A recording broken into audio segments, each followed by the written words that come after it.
Muy bien, estamos en pantalla. Esto acaba de comenzar. Esto es Moises Gospel Lab, el laboratorio bíblico. Como siempre, compartiendo una vez más desde aquí, desde la ciudad de Lakeland, Florida, de Estados Unidos de Norteamérica.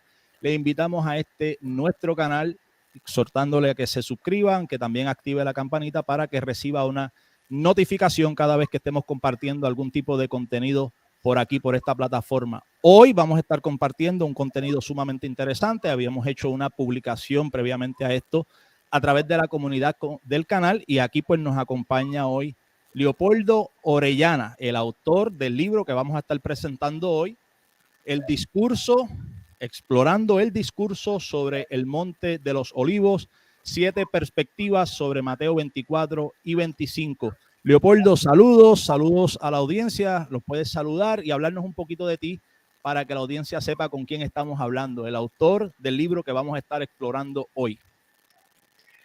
Saludos Moisés, un gusto. Leopoldo Orellana, soy de Chile, tengo 32 años, sí. Muy contento de estar acá. Yo pertenezco a la Iglesia Presbiteriana de Chile y como decía Moisés, sí, soy autor de ese libro, explorando el discurso del Monte de los Olivos, donde, bueno, vamos a hablar del libro obviamente todo este programa, pero el objetivo de este es exponer, más que la postura personal que yo tenga, digamos, varias perspectivas, ¿ya?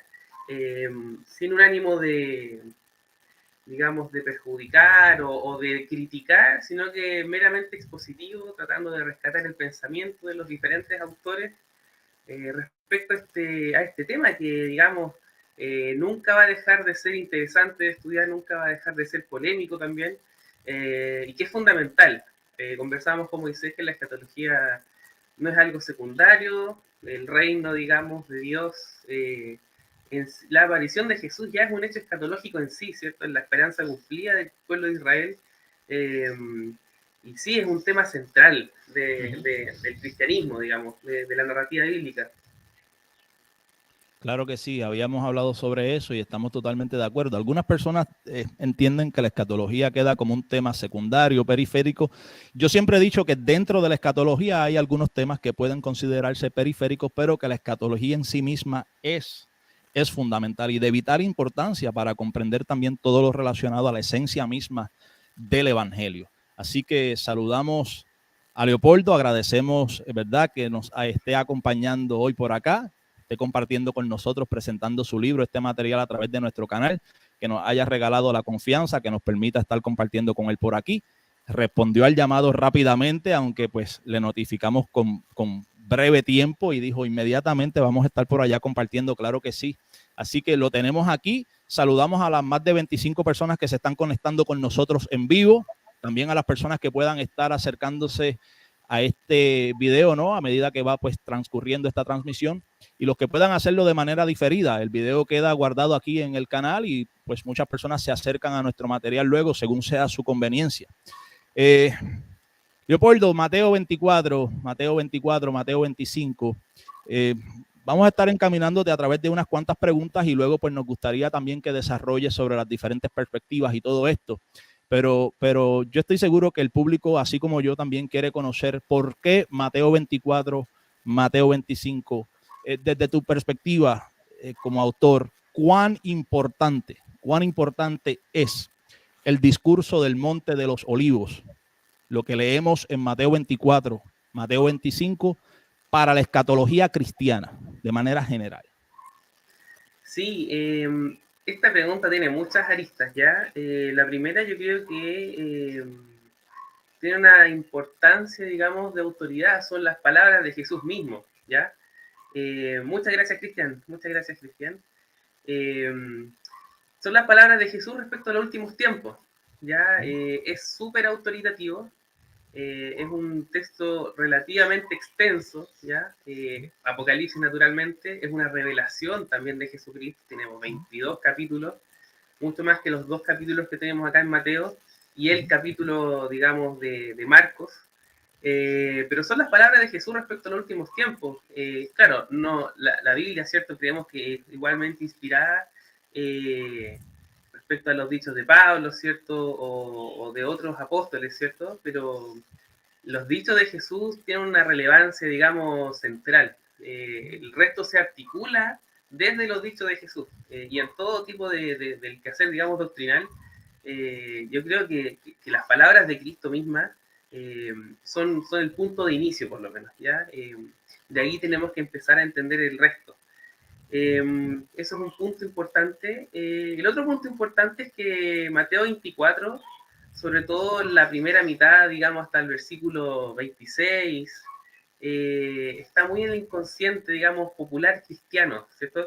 Sobre todo a raíz del auge del dispensacionalismo, siglo XX en adelante, todo lo que dice ahí, los terremotos, ¿cierto? Guerras, señales en el cielo y un montón de cosas que aparecen en el texto, han permeado mucho en el inconsciente, digamos, cristiano. Vemos noticias de terremotos, de plagas, de pestes, ¿cierto? El COVID-19, ¿cierto? Inevitablemente se vino a muchos a la mente como parte probable digamos, del cumplimiento de estas profecías. Entonces, también es un texto que, digamos, es muy típico de nosotros los evangélicos, los cristianos, porque lo conocemos. Hay películas, ¿cierto? Está Dejados Atrás, que se basa fundamentalmente en Apocalipsis, pero también en esto, ¿cierto? Entonces, es un texto muy relevante, tanto para el estudio, tanto por su autoridad, porque también ha habido muchos comentaristas, hay muchos textos de estudio respecto a esto, y también porque en el inconsciente popular del pueblo cristiano tenemos, digamos, conocimiento de este texto muy fresco. No sé si a veces hablamos de otro capítulo, digamos, digo, bueno, ¿qué sale en Primera de Pedro? No sé, 4, a veces, pero Mateo 24, los últimos tiempos, ¿cierto? Es como algo que está ahí fresquito. Juan 3, cuando habla con Nicodemo, ¿cierto? De tal manera que amó Dios al mundo, ¿cierto? Son como capítulos que están muy frescos, ¿cierto? Entonces son muy típicos en nosotros los cristianos. El libro de Apocalipsis también, escatología, últimos tiempos. Aunque el libro de Apocalipsis es mucho más complejo que la escatología, ¿cierto? Tiene el trasfondo litúrgico, hay un montón de... Bueno, se nos olvida que tiene es epistolar, ¿cierto? Hay un llamado de atención a las iglesias, pero como que nos vamos al capítulo 6, lo entretenido. Pero en fin, para no seguir alargando el tema, Mateo 24 es interesante, digamos, desde muchísimas perspectivas. Yo creo que el que está escuchando lo sabe, ¿cierto? Por algo está aquí, porque le interesa, ¿cierto? Saber más de este capítulo, de este sermón, de este discurso, porque sobre todo es una profecía cristiana, es la gran profecía cristiana, a diferencia del Antiguo Testamento, que hay varias profecías, digamos, que se van desarrollando en los libros proféticos, incluso ya desde la monarquía, tenemos muchas profecías con cumplimientos, a mi perspectiva, locales, inmediatos, un poco más futuros, pero también nos habla de esta profecía, digamos, que llama siempre mucho la atención.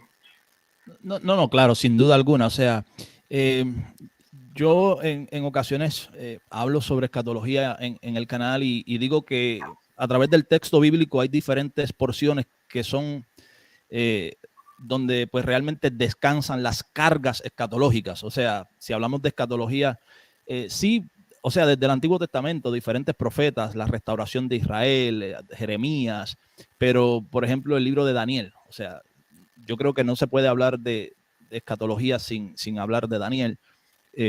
Apocalipsis, obviamente, pero Mateo 24 es, muchos lo consideran, o sea, la espina dorsal de la escatología cristiana. O sea, es lo que sostiene o lo que reagrupa tanto las profecías de Daniel como entonces el cumplimiento de Apocalipsis también, ¿no? Así que sin duda alguna es sumamente importante, sumamente relevante y pues a través de esta obra presentas 7 perspectivas diferentes, o sea, 7 perspectivas diferentes sobre este pasaje de tanta carga y de tanta relevancia escatológica. Dentro de todo este estudio, es un libro muy denso, tiene 400 páginas, ¿cierto? Sí. Es un libro muy denso. Dentro de todo este estudio, quisiéramos preguntarte cuál fue tu mayor sorpresa, o sea, ¿qué encontraste? ¿Con qué te topaste en el estudio de todas estas posturas, de todas estas perspectivas? ¿Con qué chocaste que te sorprendió? O sea, de pronto te tomó por sorpresa. Sí, por supuesto. Dentro de las perspectivas, Bueno, yo creo que sería bueno primero quizás presentar las perspectivas, ¿cierto? Claro, claro, en confianza. Tenemos 7 Presentar las perspectivas. perspectivas para poder hablar de ellas.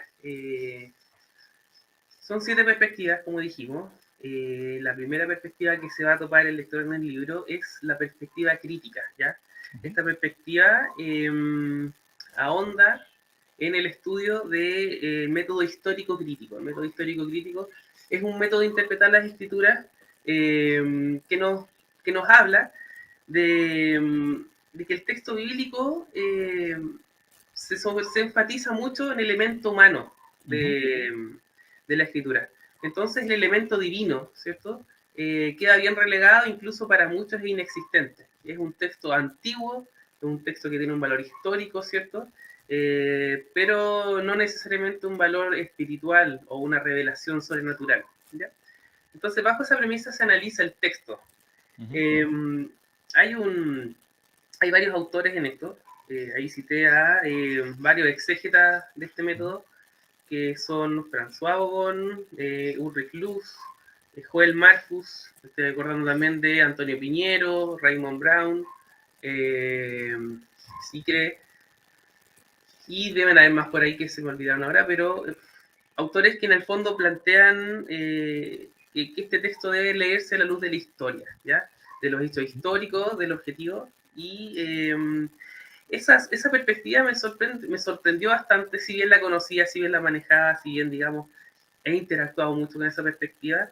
Tiene mucho rigor técnico, ya se asocia mucho con el mundo más erudito, digamos, más alto en el sentido de estudio, mucho análisis, y se plantea muchos problemas que de repente la otra forma más evangélica, más tradicionales no se plantean.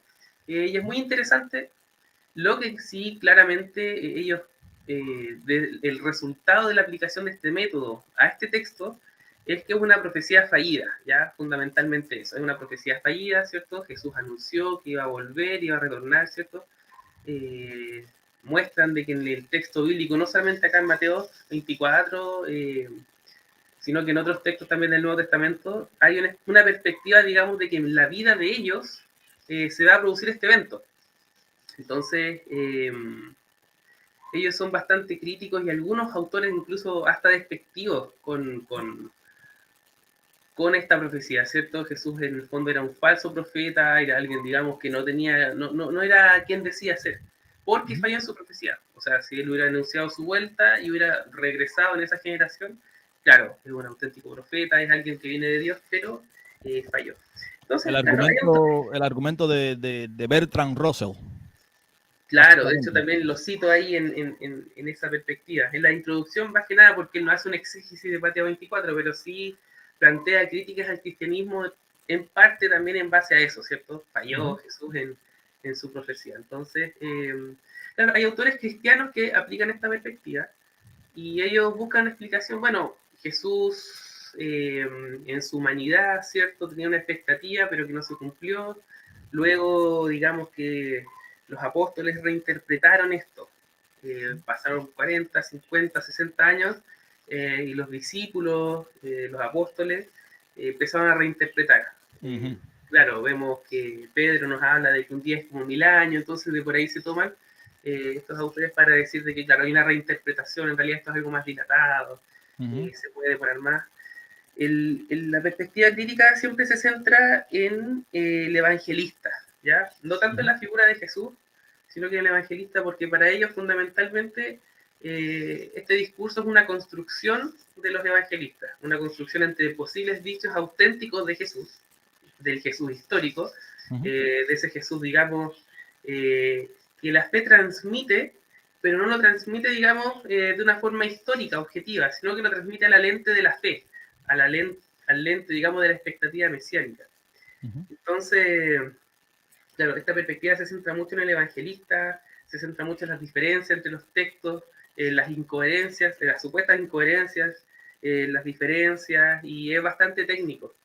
Pero claro, el resultado de esto es que no hay, digamos, una confianza, porque para ellos es algo que no se cumplió. Hay algunos autores que, sin embargo, conviven con esta idea y aún así consideran el elemento sobrenatural de las escrituras. Hay autores que son cristianos que son académicos, pero también aplican este método, que ellos buscan salidas alternativas a veces a estas problemáticas, porque claro, hay que reconocer que Mateo 24, si bien es un texto que yo por lo menos reconozco como inspirado, sí plantea problemas, ¿cierto? Por algo se estudia tanto, porque es algo que queremos de alguna forma desenredar, obtener el significado de esto. Bueno, pasamos a la siguiente, la perspectiva preterista. La perspectiva preterista actual nace precisamente de la escuela crítica en Alemania, ¿ya? Planteando que Jesús efectivamente regresó, ¿ya? Dijo que iba a regresar y regresó en ese tiempo.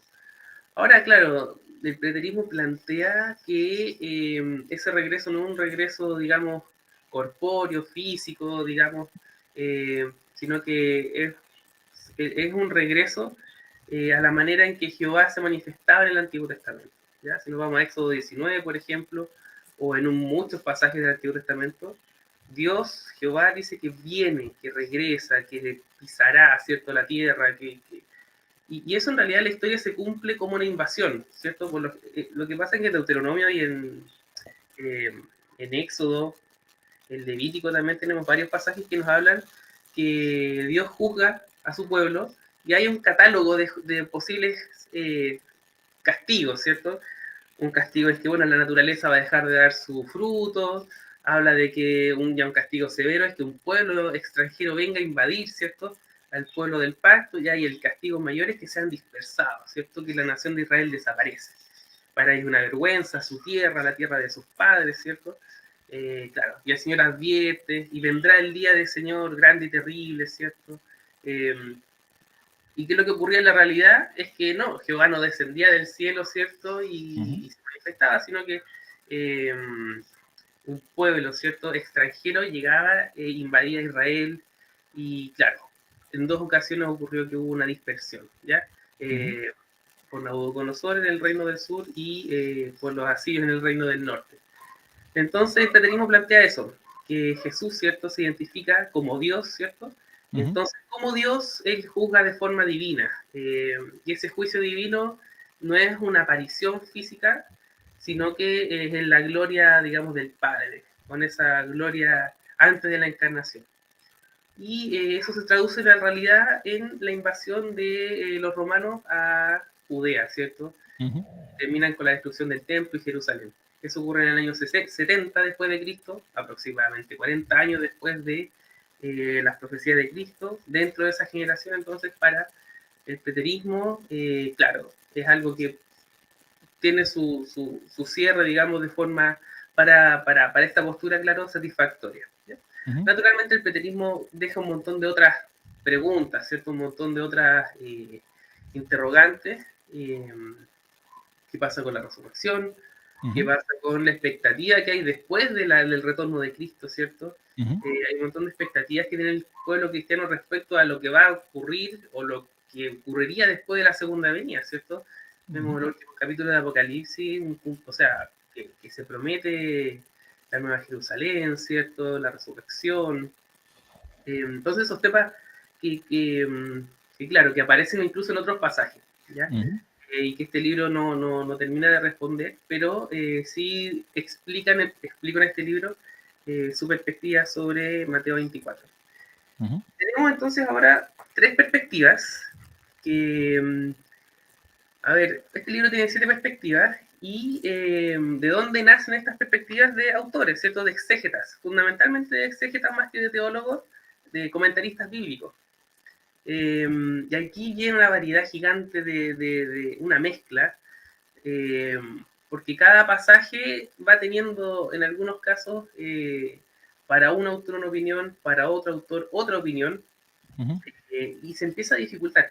Y de toda esta gama grande de autores que creen que en parte este discurso se cumple en el pasado, ¿cierto? Reconocen que de cierta forma en el pasado, de los eventos del año 70, hay un cumplimiento de las profecías de Jesús, pero también creen que hay una parte futura, ¿ya? Entonces, ¿cómo mezclamos lo pasado con lo futuro? Hay un anuncio de un retorno de Jesús, ¿cierto? Futuro, ya. pero también ocurrió la destrucción de Jerusalén en esa generación. ¿Cómo estas dos cosas las mezclamos en este sermón? ¿Ya? Entonces,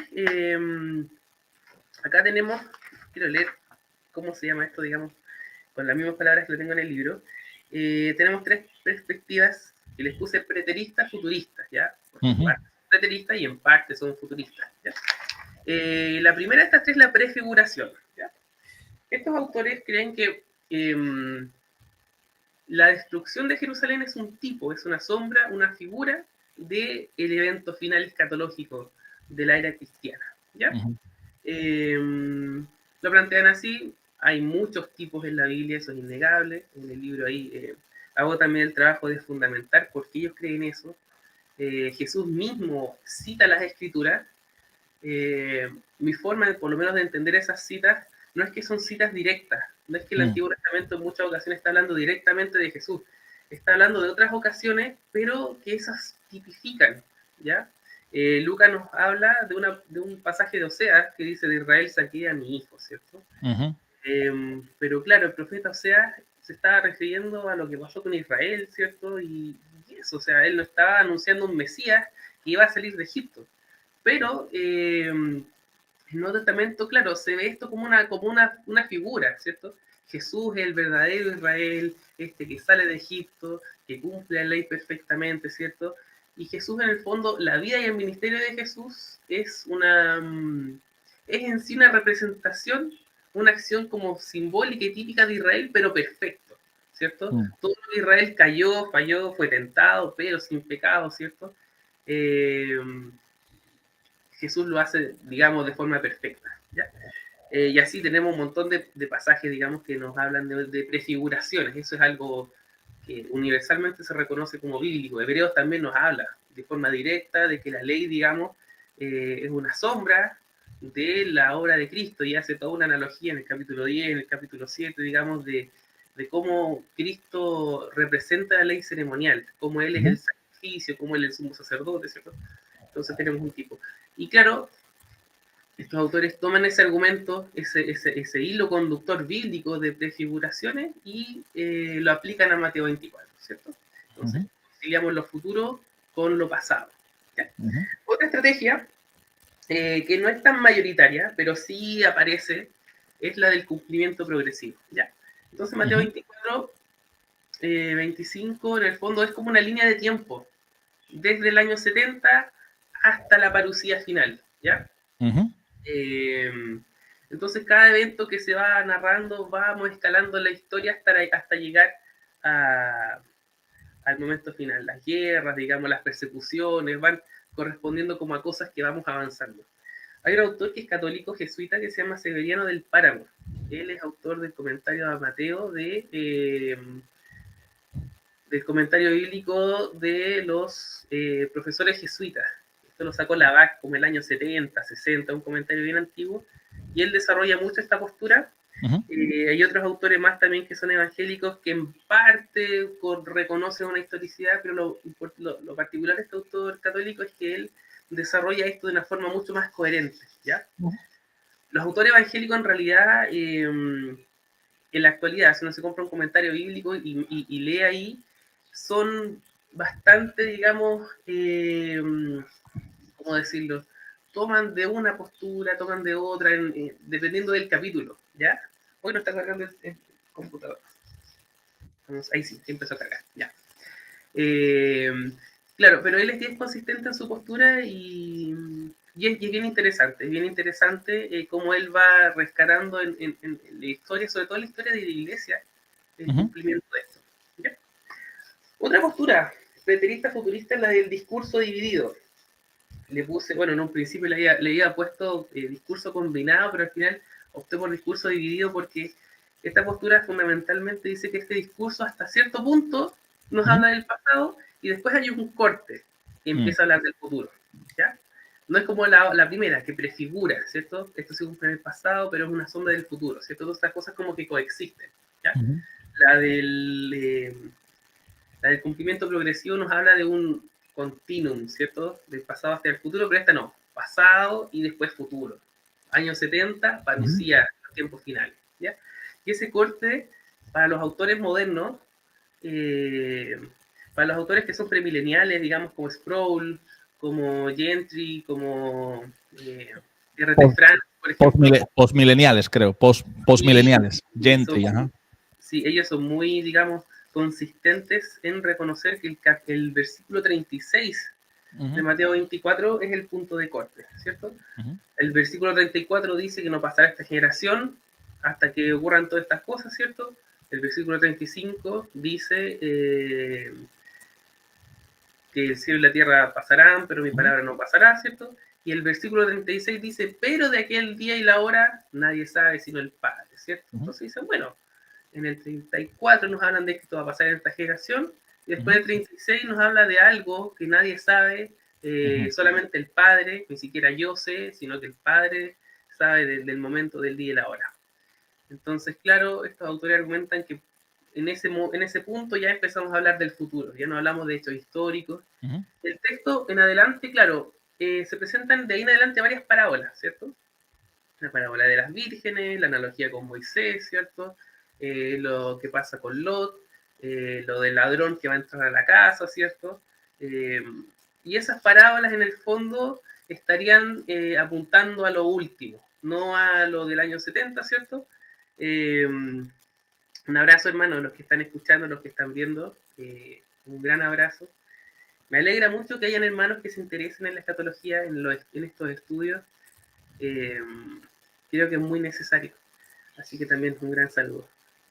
Entonces, bueno, le estaba contando que, claro, ese es el punto de quiebra. Y ese es, digamos, una de las posturas que está más, por decirlo, a ver, que muchos autores muy respetados están teniendo hoy, ¿ya? Sí. Junto con la de la prefiguración, pero la prefiguración, digamos, que es como más del siglo XX, y esta, la del discurso dividido, es como la que más ha tenido auge ahora en los autores del siglo XXI, ¿ya? Entonces, bueno, eso. Permíteme interrumpirte un momentito, Adelante, porque ya he hablado harto. No, en confianza. Aquí el canal es suyo. Realmente nos estamos edificando con el material y de la manera que se va desarrollando el tema. En cuanto al discurso dividido, también creo que hay diferentes cortes. O sea, hay personas que cortan el capítulo 24, por así decirlo, lo cortan, como decías, en diferentes puntos. Hay algunos que dicen, bueno, del primer versículo al versículo 14 es pasado, ya eso se cumplió, eso era lo relacionado a la destrucción del templo, el sitio y la toma de Jerusalén, pero ya del 14 en adelante, bueno, pues ahí van interpretando quizás de manera historicista o de manera futurista. Otros, pues creo que mayoritariamente cortan alrededor del versículo 36, pero ¿cuántas variantes? Si descubriste diferentes variantes sobre esta postura, ¿no? Del discurso dividido. Sí, o sea, en todas las posturas hay variantes, ¿ya? No hay una única. Incluso vamos a hablar después de la futurista, también tiene sus propias variantes. El dispensacionalismo, dentro del dispensacionalismo hay variantes. Y no hablemos de las escuelas del dispensacionalismo, hablemos de diferentes autores que interpretan cosas de diferente manera, ¿ya? Algunas cosas las atribuyen a Israel, otras las atribuyen a la iglesia. Son todos dispensacionalistas clásicos.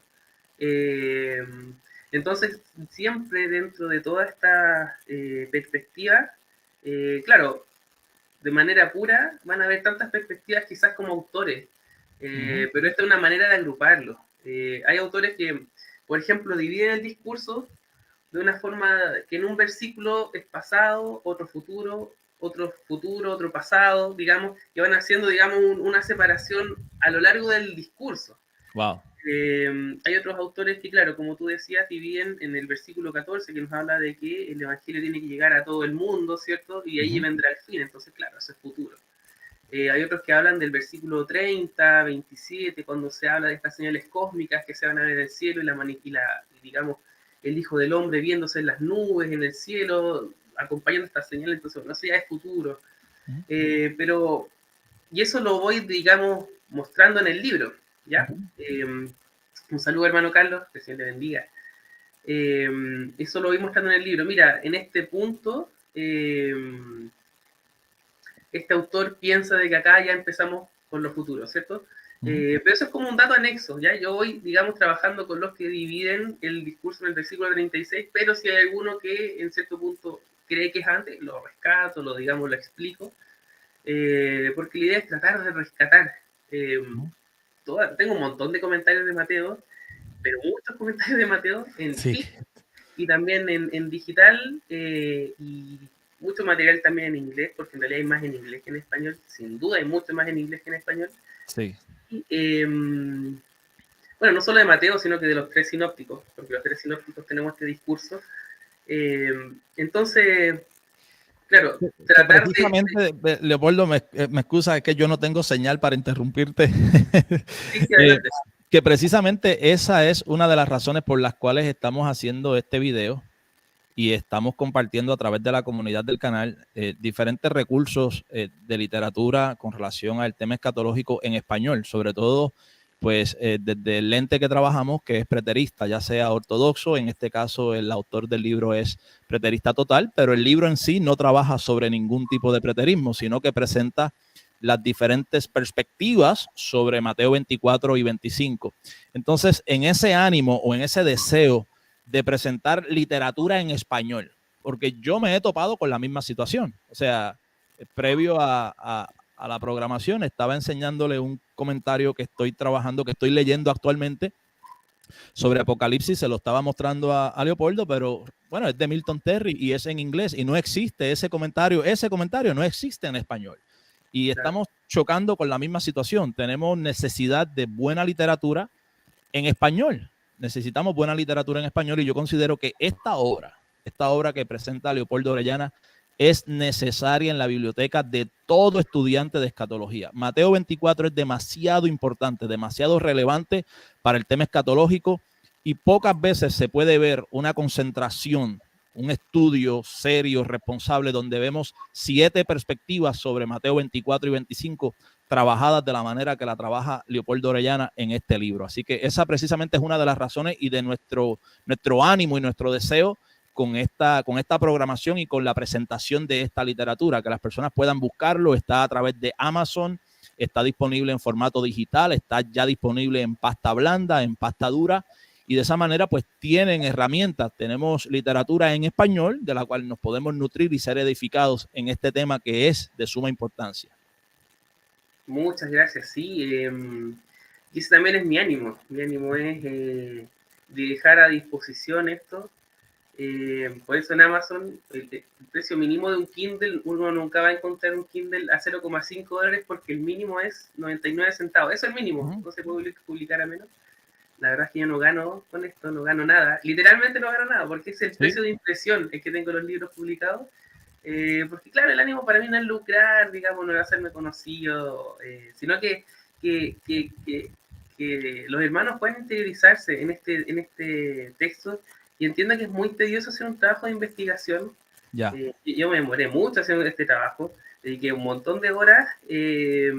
Ya mismo vamos a hablar sobre eso para que me cuentes un poco sobre tu experiencia no nos adelantamos entonces. Cuando terminemos con las perspectivas, pero sí, o sea, por 99 centavos, o sea, hermano, por 99 centavos de dólar, usted accede a Amazon y lo puede descargar a través de Kindle en la comodidad de cualquiera que sea su dispositivo, celular, tableta, y es una lectura rica, densa, o sea, el discurso del Monte de los Olivos, Leopoldo lo divide en 12 secciones y cada una de estas secciones se analizan desde las 7 perspectivas diferentes que son presentadas en este libro. O sea, y detrás de este libro hay mucho, pero mucho estudio que vamos a estar trabajando con esto más tarde. Leopoldo nos va a estar contando un poquito sobre este trabajo. Así que por 99 centavos de $1, usted puede descargar este material a su dispositivo de preferencia, ¿ok? Así que adelante con las perspectivas, Leopoldo. Gracias, muchas gracias. Íbamos en la futurista, ¿ya? Muchas gracias, María, que sea de ayuda, que le pueda ayudar a resolver dudas y abrir un poco también la perspectiva. Amén. La perspectiva futurista. Y aquí llegamos a las perspectivas que más me gustaron, que más disfrutaba, digamos, de escribir, aunque no lo crean. Para mí escribir sobre el futurismo y sobre la perspectiva que después vamos a presentar, eran las más entretenidas. Yo ansiaba terminar las futuristas peteristas para llegar a la futurista y a la próxima, que es la alegórica, la patrística. ¿Por qué? Porque son súper diferentes a lo que yo he estudiado. Como decía aquí Moisés, yo soy preterista, ¿cierto? Estoy muy familiarizado también con las preteristas futuristas, ¿cierto? Con sus argumentos, digamos. Eran cosas que yo, digamos, de cierta forma manejaba. Naturalmente, el ir estudiando, el ir leyendo más autores y dedicarme a un trabajo, claramente va, digamos, dejando más información y va ampliando el estudio, pero estas perspectivas sin duda me aportaron mucho también, digamos, en el conocimiento de algo que yo manejaba o creía manejar hasta cierto punto, ¿ya? Entonces nos vamos a las futuristas. Y esta perspectiva me sorprendió mucho porque el libro cuesta muchísimo encontrar un autor puramente futurista que vea Mateo 24-25 totalmente futurista. Digamos que hay un par de autores católicos romanos, por ejemplo, el del comentario de la Isla de Jerusalén, Carmona es el apellido, si no me equivoco, que claro, él es futurista. A todo esto el catolicismo romano está muy, digamos, volcado hacia el método crítico, ¿ya? Hacia la perspectiva crítica. Es muy común encontrar autores que nos hablan de un montón de terminología crítica y que se basan, digamos, mucho en eso. Pero bueno, tema aparte. Entonces tenemos un par de, diría que dos autores católicos romanos que ven esto de forma futura puramente y el resto son dispensacionales, ¿ya? Dispensacionales, sobre todo hermanos bautistas, bautistas generales, ¿ya? Como acá en Chile se les conoce como bautistas generales a los bautistas dispensacionales y bautistas particulares calvinistas, a los que son, digamos, reformados, que tienen una teología pactual, ¿ya? Entonces, aquí tenemos muchos conocidos, John MacArthur, por ejemplo, Warren Wiersbe, creo que es el apellido. ¿Qué más tenemos en futurismo? Bueno, es que MacArthur como que la lleva, porque a muchos les gusta MacArthur, es muy conocido. ¿Qué más tenemos? A Elvis Carballosa, que es un autor también, creo que no sé si es centroamericano o de Miami. ¿Qué más? ¿Qué más tenemos? Se me olvida, pero son muchos autores populares. En algún momento, de forma muy breve también, cité a Tim LaHaye, por ejemplo, también tiene algunos libros muy breves que desarrolla esto, que es un poco su pensamiento. Paul Denver, que es alguien que trabaja con la editorial Portavoz, ¿cierto? Editorial Portavoz es full dispensacionalista. Ellos tienen esa línea y el libro de escatología de Portavoz tiene esa postura. ¿Qué otro autor más? Bueno, son hartos autores. Stanley Horton, que es el que tiene la teología, ¿cómo se llama? Teología sistemática de la perspectiva pentecostal. También lo ocupé. Y bueno, en este momento no tengo tan a flor, pero muchos autores dispensacionales. Y claro, fue muy entretenida esta postura porque mi intención siempre desde el principio fue no hacer caricaturas, la otra perspectiva, ¿cierto? De hecho, cuando ya este trabajo lo terminé, solicité a varios hermanos poder que revisaran esta postura, ¿ya? Acá un pastor chileno del sur de Chile amablemente accedió a revisar la postura dispensacional. Claro, yo soy reformado, digamos, soy calvinista,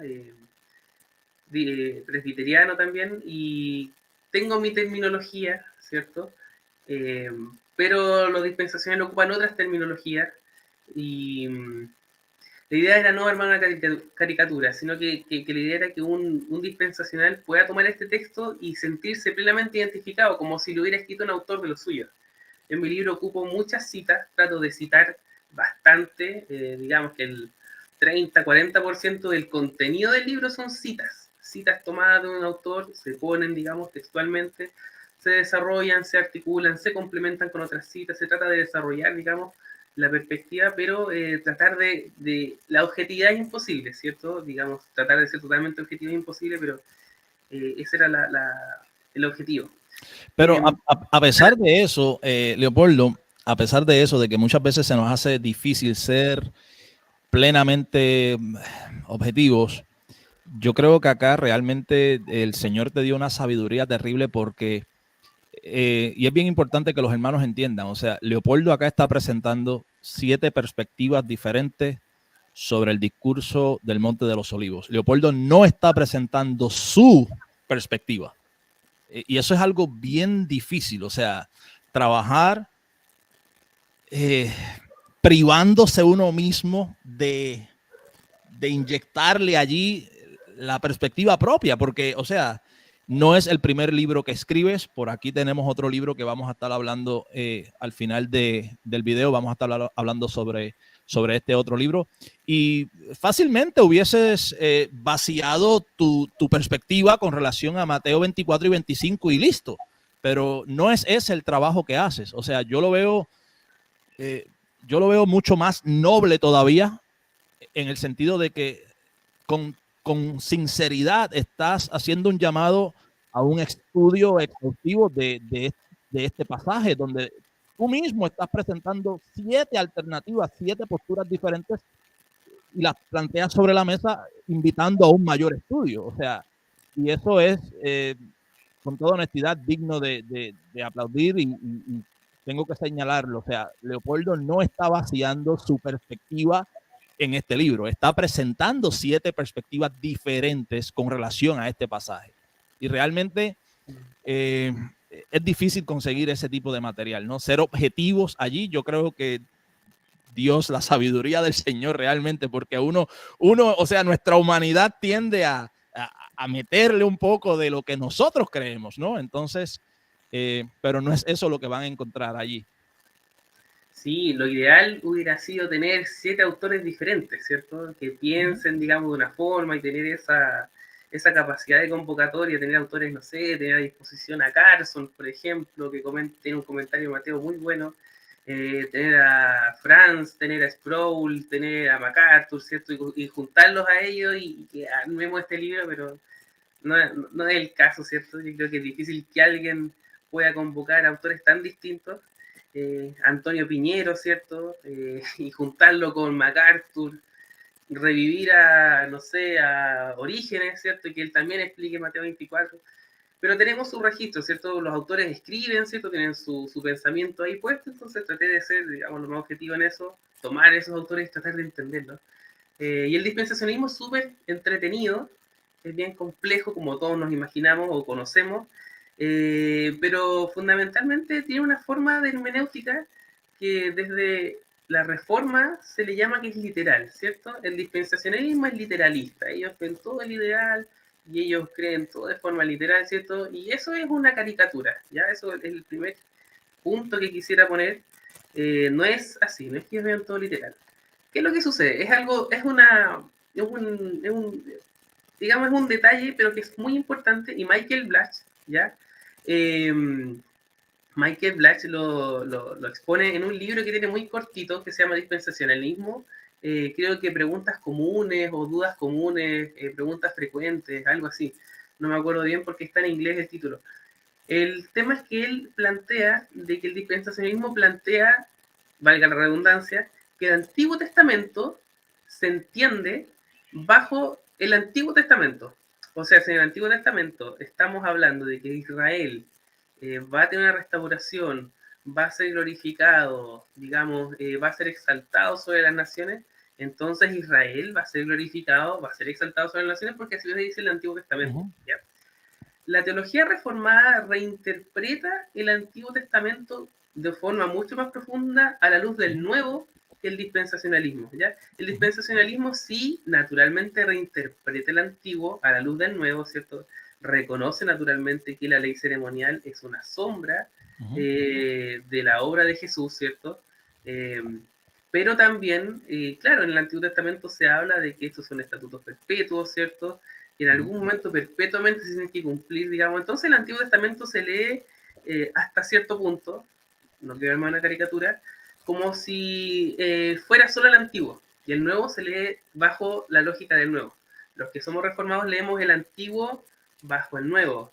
El presbiterianismo, sobre todo, ya ellos juntan, y al antiguo y al nuevo casi como una unidad orgánica, son dos administraciones de un mismo pacto. Ya el federalismo bautista hace una separación un poco mayor, ¿cierto? Pero el dispensacionalismo ya es una separación aún mayor. Entonces, bajo su propia mirada del Antiguo Testamento, ellos interpretan el Antiguo y el Nuevo se interpreta bajo el Nuevo. Entonces, de aquí salen las dispensaciones. Son cosas diferentes, son formas en las cuales Dios se va relacionando. Parte del plan de Dios, ¿cierto? También otra caricatura es que Dios va improvisando sobre la marcha, el hombre cae, bueno, solucionemos esto. Pasa esto, Israel falla, bueno, traigamos a Cristo, ¿cierto?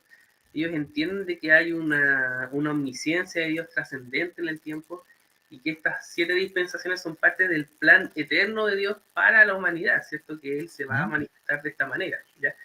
Entonces también hay muchas caricaturas y cosas que por desconocimiento y también porque, claro, naturalmente uno, como decía Moisés, busca siempre que prevalezca su postura, lo que yo pienso. Entonces, para desacreditar a la otra se caen caricaturas, ¿cierto? A veces en falsas acusaciones que pueden parecer verdaderas, ¿cierto? Porque hay casos, o a veces hay autores que no son muy prolijos en plantear su forma y no se toma, mira, lo que dijo tal persona en tal lugar, ¿cierto? Y se exagera de repente quizás ese error, esa falta de prolijidad en expresarse, o se descontextualiza directamente alguna frase o algún, no sé. Entonces, el dispensacionalismo es eso. Entonces, claro, la columna vertebral para el dispensacionalismo no viene siendo Mateo 24, sino que es Daniel 9 del 4 al 27, las 70 semanas. Entonces, sobre las 70 semanas, el dispensacionalismo se para e interpreta Mateo 24, ¿cierto? Las 70 semanas tienen un desarrollo, tienen un, digamos, un calendario de eventos, ¿ya? Y ese calendario de eventos es la base sobre el cual se pone Mateo 24 y se interpreta Mateo 24 sobre este molde, ¿cierto? Que nos habla de las 70 semanas. De una forma, digamos, que las 70 semanas efectivamente se cumplan de manera que lo hubiese entendido digamos, una persona israelita, ¿cierto? Antes del nuevo pacto. Entonces, para el dispensacionalismo es fundamental. Ahora, claro, tenemos un futurismo no dispensacional, habíamos hablado de eso. Es muy minoritario, pero existe el dispensacionalismo no futurista y una gran, digamos, premisa del dispensacionalismo es que hay una separación entre Israel y la iglesia, ¿cierto? La iglesia es arrebatada y Mateo 24 fundamentalmente nos habla de Israel. ¿Qué es lo que está pasando con Israel, cierto? En el tiempo en que la iglesia es arrebatada, lo que se conoce como la gran tribulación de 7 años. ¿Ya? Y lo que nos narra Mateo 24 son un montón de cosas que le pasan a Israel, ¿cierto? Y a la gente que se queda, que no es arrebatada, ¿cierto? Conocedores lejanos del cristianismo, pero que no tienen un compromiso con el Señor, ¿cierto? Los que se quedan. Tenemos, bueno, ahí depende un poquito de la teología, digamos, de la soteriología también. El que es arminiano tiene una idea sobre también es quién se quedan, el que es calvinista, claro, él piensa otra forma, digamos, pero naturalmente tenemos eso, tenemos los israelitas, tenemos gente conocedora y derechamente tenemos muchos no creyentes, ya. Pero el futurismo no dispensacional habla de que estas son cosas que corresponden a la iglesia, ¿cierto? Cosas del último tiempo que va a experimentar la iglesia, ¿ya? Y básicamente eso. Pasamos a la última de las 7, la alegórica patrística. ¿Ya? Esta también me fascinó. Me fascinó. La alegórica patrística, como dice el nombre, es la postura que se creía en el tiempo de la patrística. ¿Ya? Ahora, el tiempo de la patrística es muy complejo, es sumamente complejo. No es que ellos tuvieran una postura. ¿Ya? Tenían un abanico de posturas. De hecho, yo creo que las 7 posturas, o sea, las otras 6 posturas, bueno, excepto con la primera, están de alguna forma, digamos, en el tiempo de la patrística, ya hasta los comentaristas del siglo VIII. Pero sí prevalecía mucho la alegoría, ¿ya? Entonces, el Sermón del Monte de los Olivos tiene un montón de elementos, ¿cierto? Tenemos guerras, tenemos persecuciones, tenemos el evangelismo propagándose por el mundo, tenemos hambrunas, tenemos peste, y todos esos elementos para los padres de la iglesia servían como base para formular una alegoría.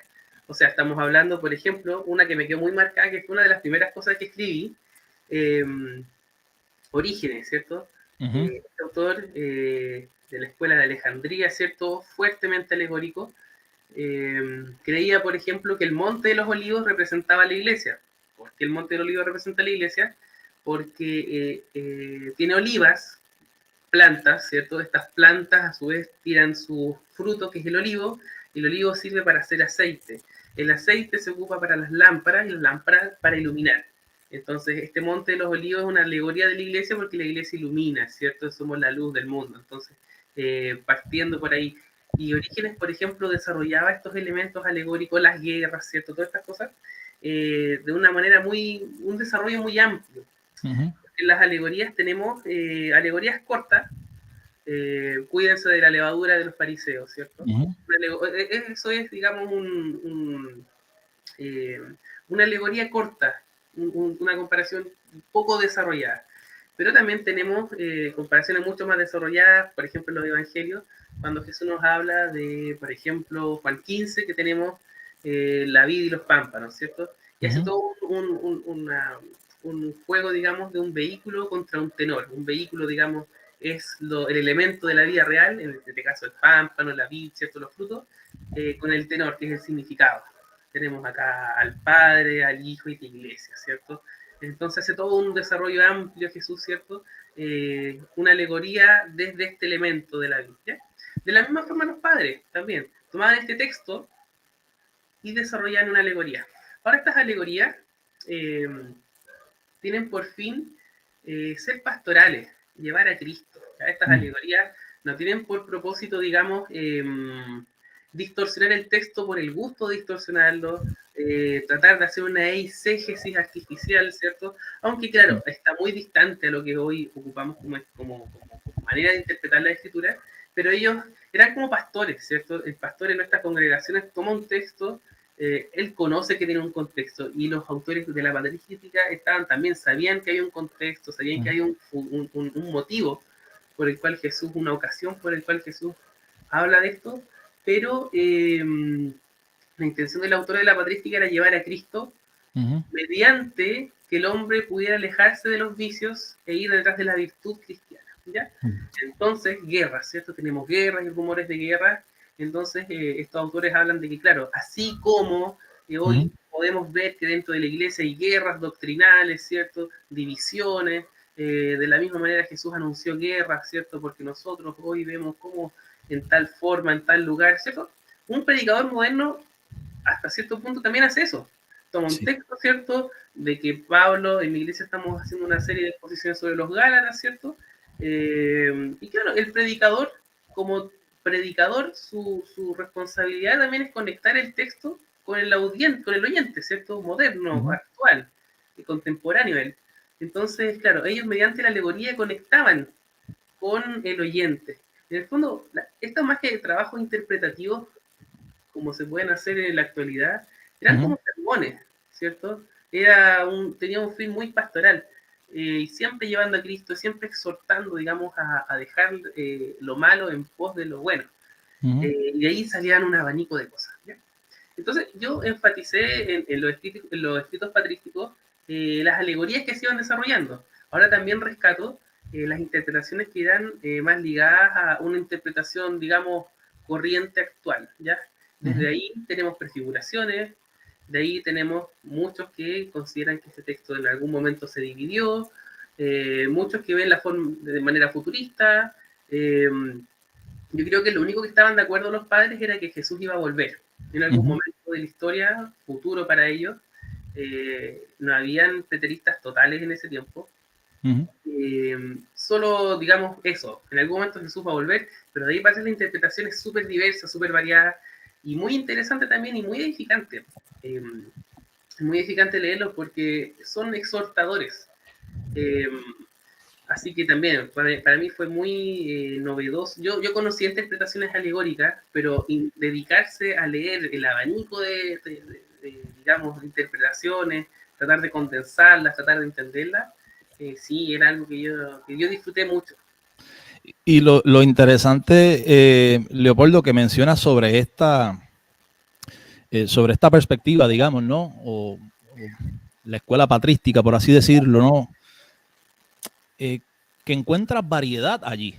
O sea, prácticamente encuentras representación en la patrística, si te estoy entendiendo, encuentras en la patrística representación de las otras, de todas las perspectivas, prácticamente excepto el preterismo total, digamos. Y la crítica, obviamente.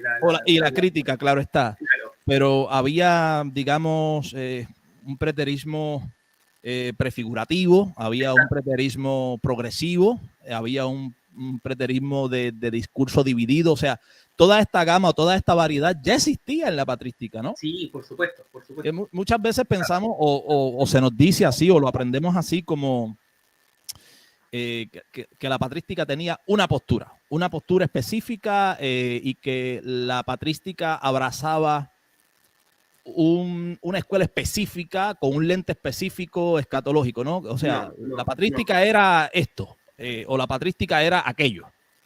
Y pues, en tu estudio encuentras que la patrística tiene una paleta de colores.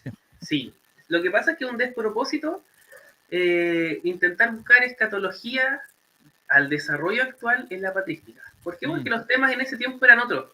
La cristología, la cristología fundamentalmente, ese era el gran tema de ese tiempo, ¿cierto? Todas las definiciones cristológicas nacen de ese tiempo. Hoy día no estamos preguntándonos sobre cosas de la Trinidad, ¿cierto? No estamos hablando de la unión hipostática, de la kenosis, ¿cierto? De un montón de doctrinas que salen de ese tiempo, ¿ya? Básicamente eso, o sea, claro, la escatología no era el tema del momento, como hoy. Hoy el tema del momento es la escatología, claro, estamos definiendo, estamos debatiendo, sale por ejemplo este mismo libro, ¿cierto? En el tiempo de la Reforma Protestante.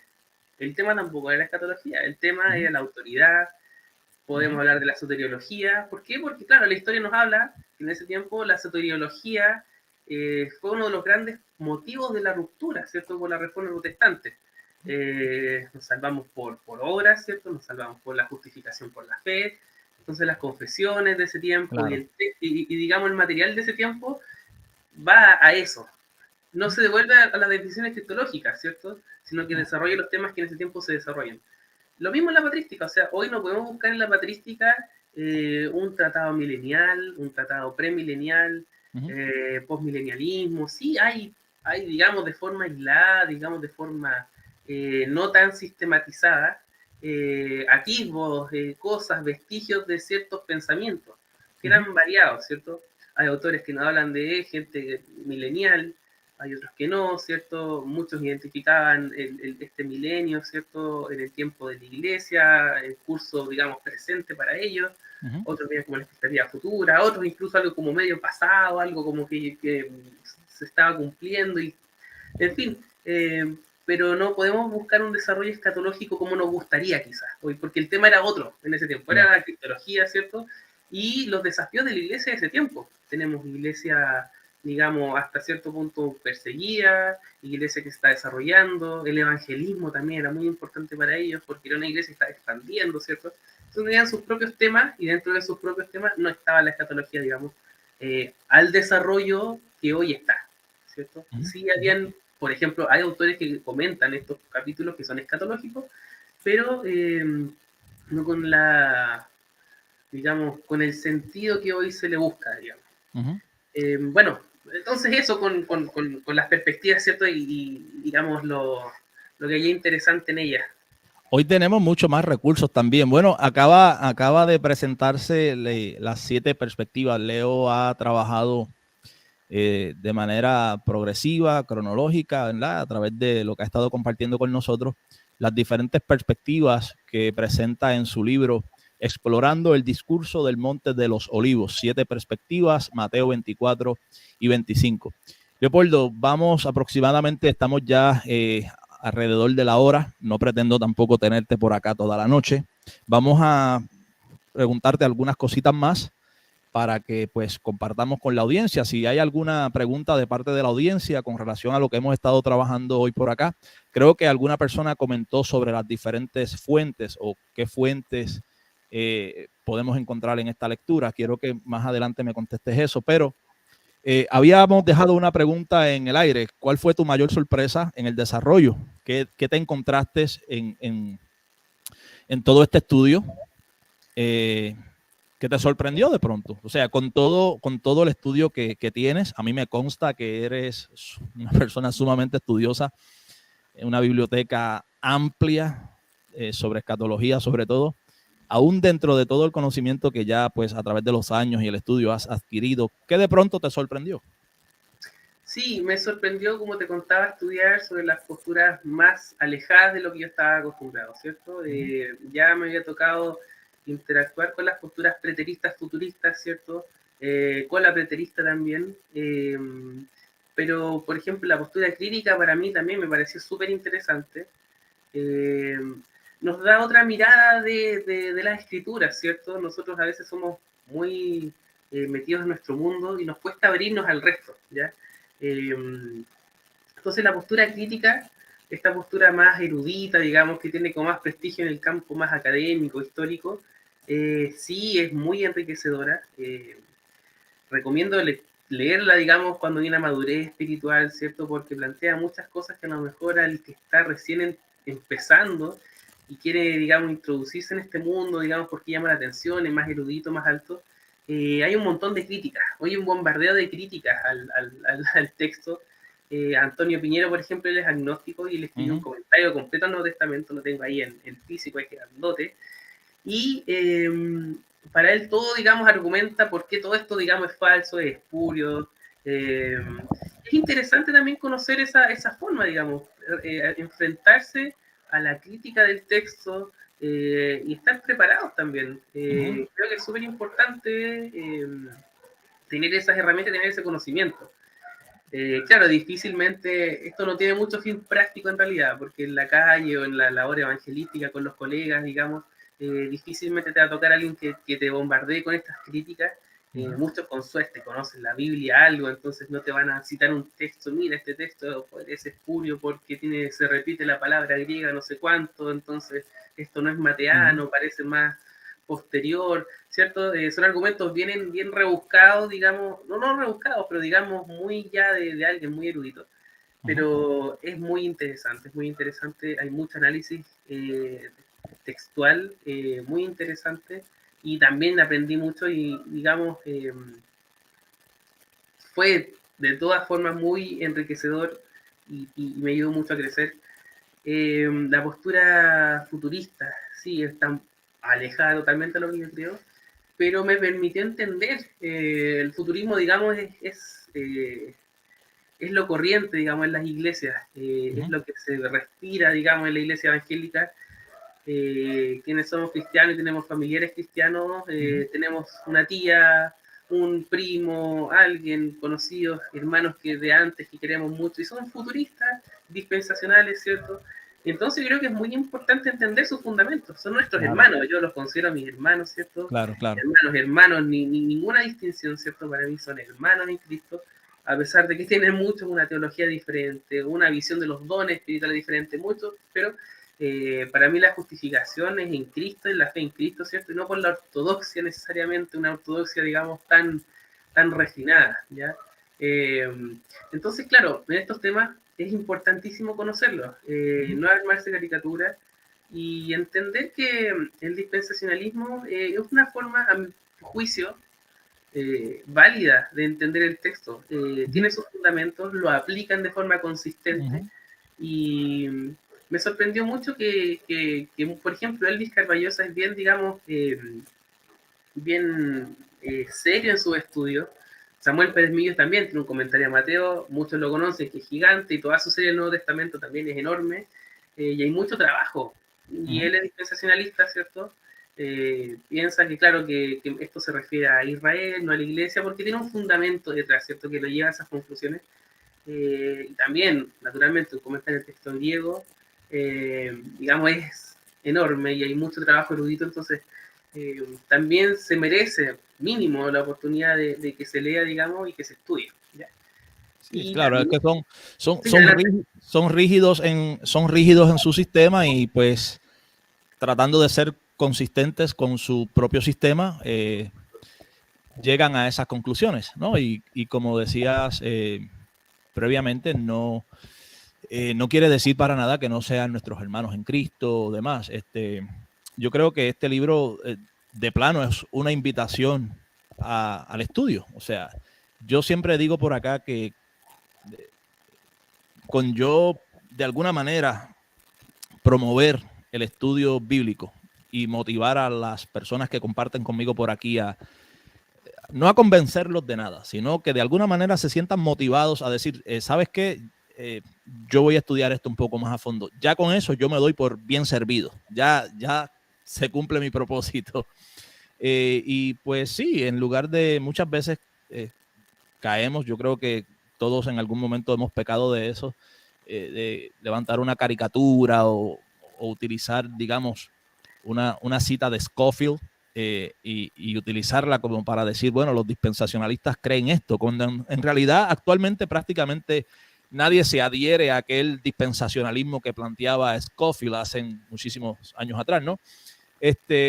Pero sin lugar a dudas es una invitación a que, vea, tenemos pasajes que son de suma relevancia, de suma importancia para la escatología cristiana, que trasciende todas las escuelas escatológicas, y se han dado diferentes interpretaciones, diferentes perspectivas, inclusive coexisten actualmente dentro de la iglesia diferentes perspectivas con relación a este pasaje que tiene muchísima carga escatológica. Entonces consideramos que debe de ser evaluado, que debe de ser estudiado a mayor profundidad. Leopoldo, ¿cuánto tiempo tienes invertido? ¿Cuánto tiempo te tomó escribir, producir, sacar este libro? ¿Y cuántos comentarios, autores, referencias, libros? Yo sé que bastantes. Tienes una bibliografía de 14, 15 páginas. Yo sé que tienen muchas referencias. ¿Cuánto tiempo tienes invertido en este libro, en esta obra? Y comentaristas o a cuántos autores que recuerdes tuviste que utilizar o estuviste estudiando para sacar esta obra. A ver, el tiempo que me demoré en escribir esto fueron como 1 año y medio, escribiendo, digamos, unas 5 o 6 horas diarias. Wow. ¿Ya? De lunes a viernes, de lunes a sábado, algunas interrupciones de repente, pero muy concentrado en escribir esto. Me vertí un montón de esfuerzo, un montón de tiempo. Este libro es largo, ya tiene 400 páginas, parece muy largo, pero no es tan largo porque son capítulos breves, ¿ya? Está dividido en 12 secciones del sermón escatológico. No es versículo por versículo, pero voy agrupando 3, 4 versículos, 5, de repente un versículo solo, a veces, que van encerrando una idea, ¿cierto? Y eso se divide, todo este capítulo 24-25 se divide en 12, y a la vez estos 12 se dividen en 7. Entonces ya tenemos como 100 partes de 4 páginas, ¿ya? Entonces es ameno, a veces no es necesario quizás leer las 7, digamos, de forma... o sea, la idea es que se lea de tapa a tapa, para mí sería lo espectacular, pero no sé si uno quiere ir siguiendo el hilo a la postura, qué sé yo, de la prefiguración. Se puede ir leyendo solamente la de prefiguración, ¿cierto? De principio hasta fin, ¿ya? Un abrazo a los hermanos que están ahí saludando.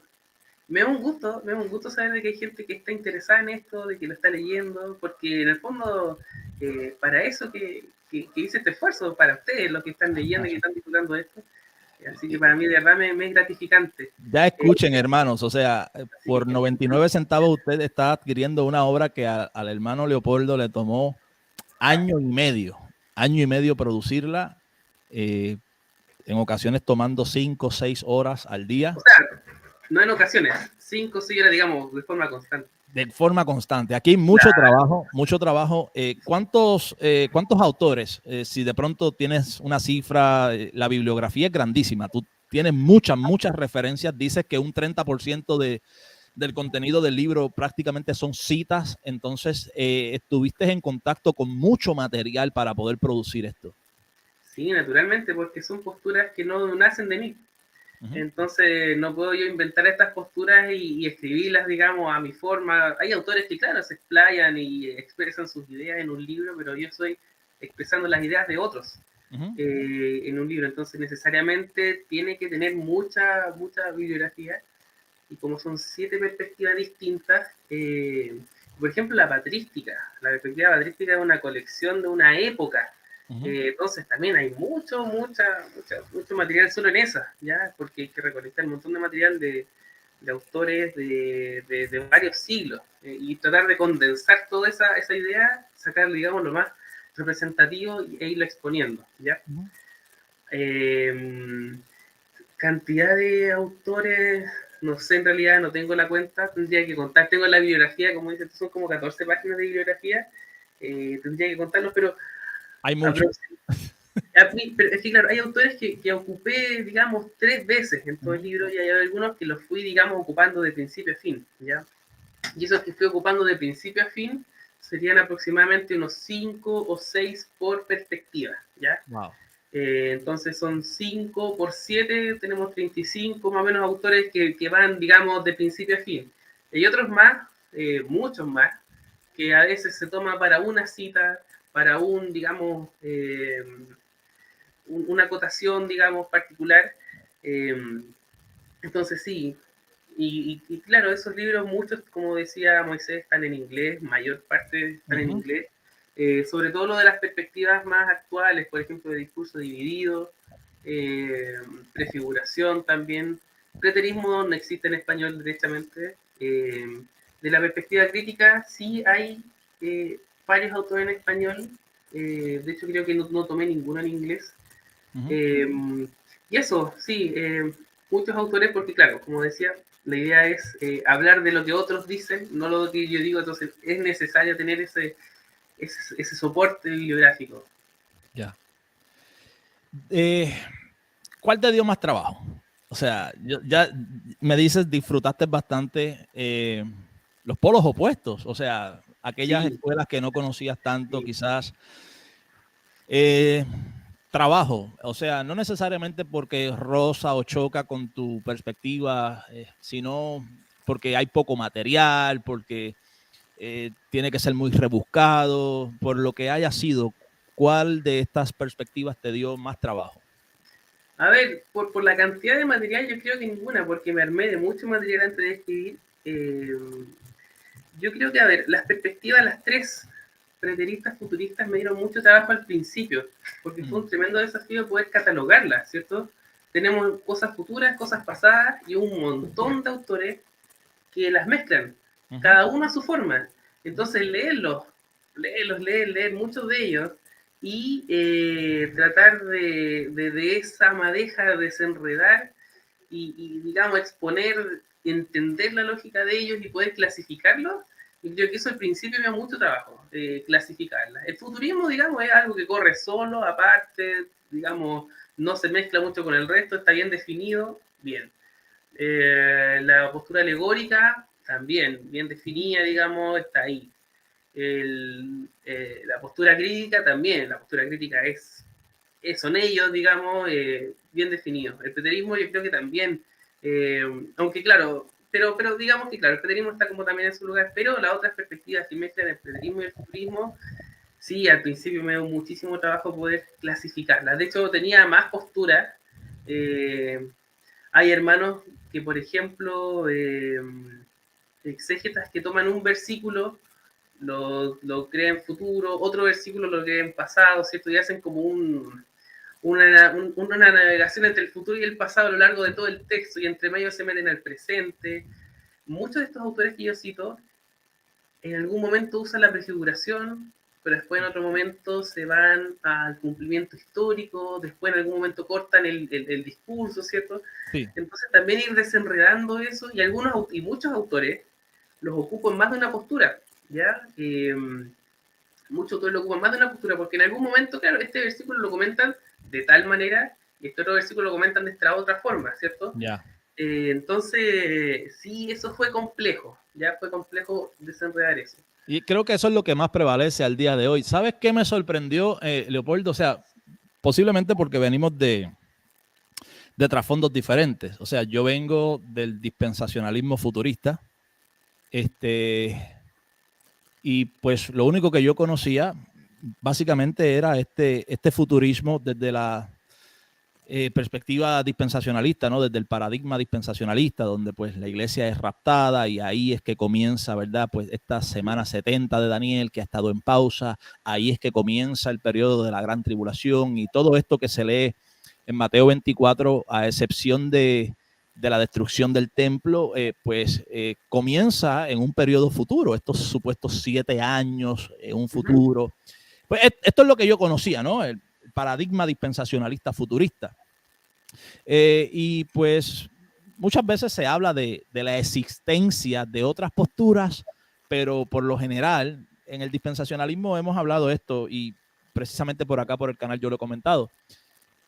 La teología dispensacionalista, al solamente abrazar un lente escatológico o una sola escuela escatológica, automáticamente la tiene que trabajar de manera dogmática. Por lo tanto, te enseñan dispensacionalismo y te hablan de la existencia de otras escuelas o lentes escatológicos, pero de alguna manera ensucian el agua. O sea, no, los católicos romanos son amilenaristas o los mormones son.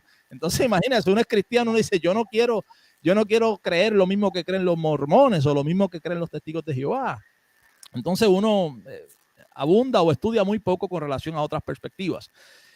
Pero vengo de ese trasfondo dispensacionalista futurista y encuentro en la obra tuya, o sea, que hay una fuerza preterista bastante amplia. O sea, no solo en el preterismo pleno, sino que hay variedad preterista. O sea, el preterismo prefigurado, ¿no? Donde se aplica una parte, digamos, se aplica un cumplimiento dentro del contexto inmediato, pero se toma ese cumplimiento como una prefiguración o como un tipo, como una figura, como una sombra de un cumplimiento final, ¿no? Presentas también un preterismo progresivo, donde se da un cumplimiento de algún modo, pero que da inicio a eventos que van a ir surgiendo, dándose de manera progresiva hasta alcanzar un máximo, ¿no? Y el otro preterismo que enseñabas que era pues en el discurso dividido, donde una parte del discurso a una parte se le aplica cumplimiento, en ese sentido pues se analiza esa parte con un lente preterista y otra parte del discurso con un lente futurista. O sea, pero de algún modo estamos viendo que el preterismo en sus diferentes formas, ¿no? Pues yo encuentro que tiene muchísima más fuerza de la que yo jamás pensaba. O sea, yo no me imaginaba que Mateo 24 había sido analizado y que en realidad ha sido estudiado y se ha creído y visto de tantas formas de algún modo preteristas, ¿no? A mí eso me sorprendió. Sí, y desde el inicio, por ejemplo, en la época patrística, claro, cuando se hacía una lectura exegética del texto era fundamentalmente alguna variante del preterismo futurismo, ¿ya? Juan Crisóstomo es un tremendo autor de la época patrística, pero tremendo autor porque hablábamos con un amigo de que él era un adelantado para su tiempo. Él era un exégeta, pero digamos de la altura de, no sé, de Juan Calvino, es una de esas lumberas. Y él, claro, él interpretaba que ese sermón fundamentalmente tenía que ver con la destrucción de Jerusalén, pero ya a cierto punto él ya empezaba, lo dividía al futuro, ¿cierto? Creo que en el versículo 29 él lo empieza a tomar futuro. No tengo un bicho. La mataste. Sí. No matarás. No, acá en Chile estamos en verano. Quebrantaste el mandamiento, no matarás. Estos son unos bichos que quitan. Es que acá estamos en el hemisferio sur y acá es verano. Ando, digamos, con short, hace calor. Bueno, no sé. Acá hace un poco, acá en los Estados Unidos, no tanto en el sur, yo estoy radicado en Florida, que es un poquito más, no es tan frío, pero acá estamos en invierno, acá estamos en el tiempo frío. De hecho, por las tardes, en la noche, las temperaturas son agradables, no un frío, pero hay que abrigarse un poquito, ¿no? Entonces, te comentaba que sí, que me sorprendió muchísimo esa fuerza preterista en sus diferentes formas, pero de algún modo preterista al fin. Entonces, creo que pero eso en el fondo, requiere mayor estudio. Muy interesante eso. el preterismo en el fondo, o sea, un preterismo parcial, un preterismo que se mezcla con el futurismo, ya no hablemos de que es un preterismo puro. El preterismo puro Exacto. también es bien escaso de encontrar, pero preterismo futurismo, ya que prefigura, que divide el discurso, que de alguna forma conecta con el futuro, es, digamos, lo más común en cualquier comentario. Por ejemplo, uno, Word Biblical Commentary, tiene esa postura, el nuevo comentario internacional del Nuevo Testamento también. Series, por ejemplo, en español, William Barclay, él es, digamos que prefigura, que tenemos una serie en español de eso. Uh-huh. La serie de comentarios NBI, también, preterista futurista. ¿Qué más tenemos? El comentario bíblico Mundo Hispano, que son 24 tomos. Uh-huh. Eso también, preterista futurista. La serie que ahora está sacando Andamio, un comentario que lo tenía Sondervan en inglés, que lo están traduciendo de a poquitito al español.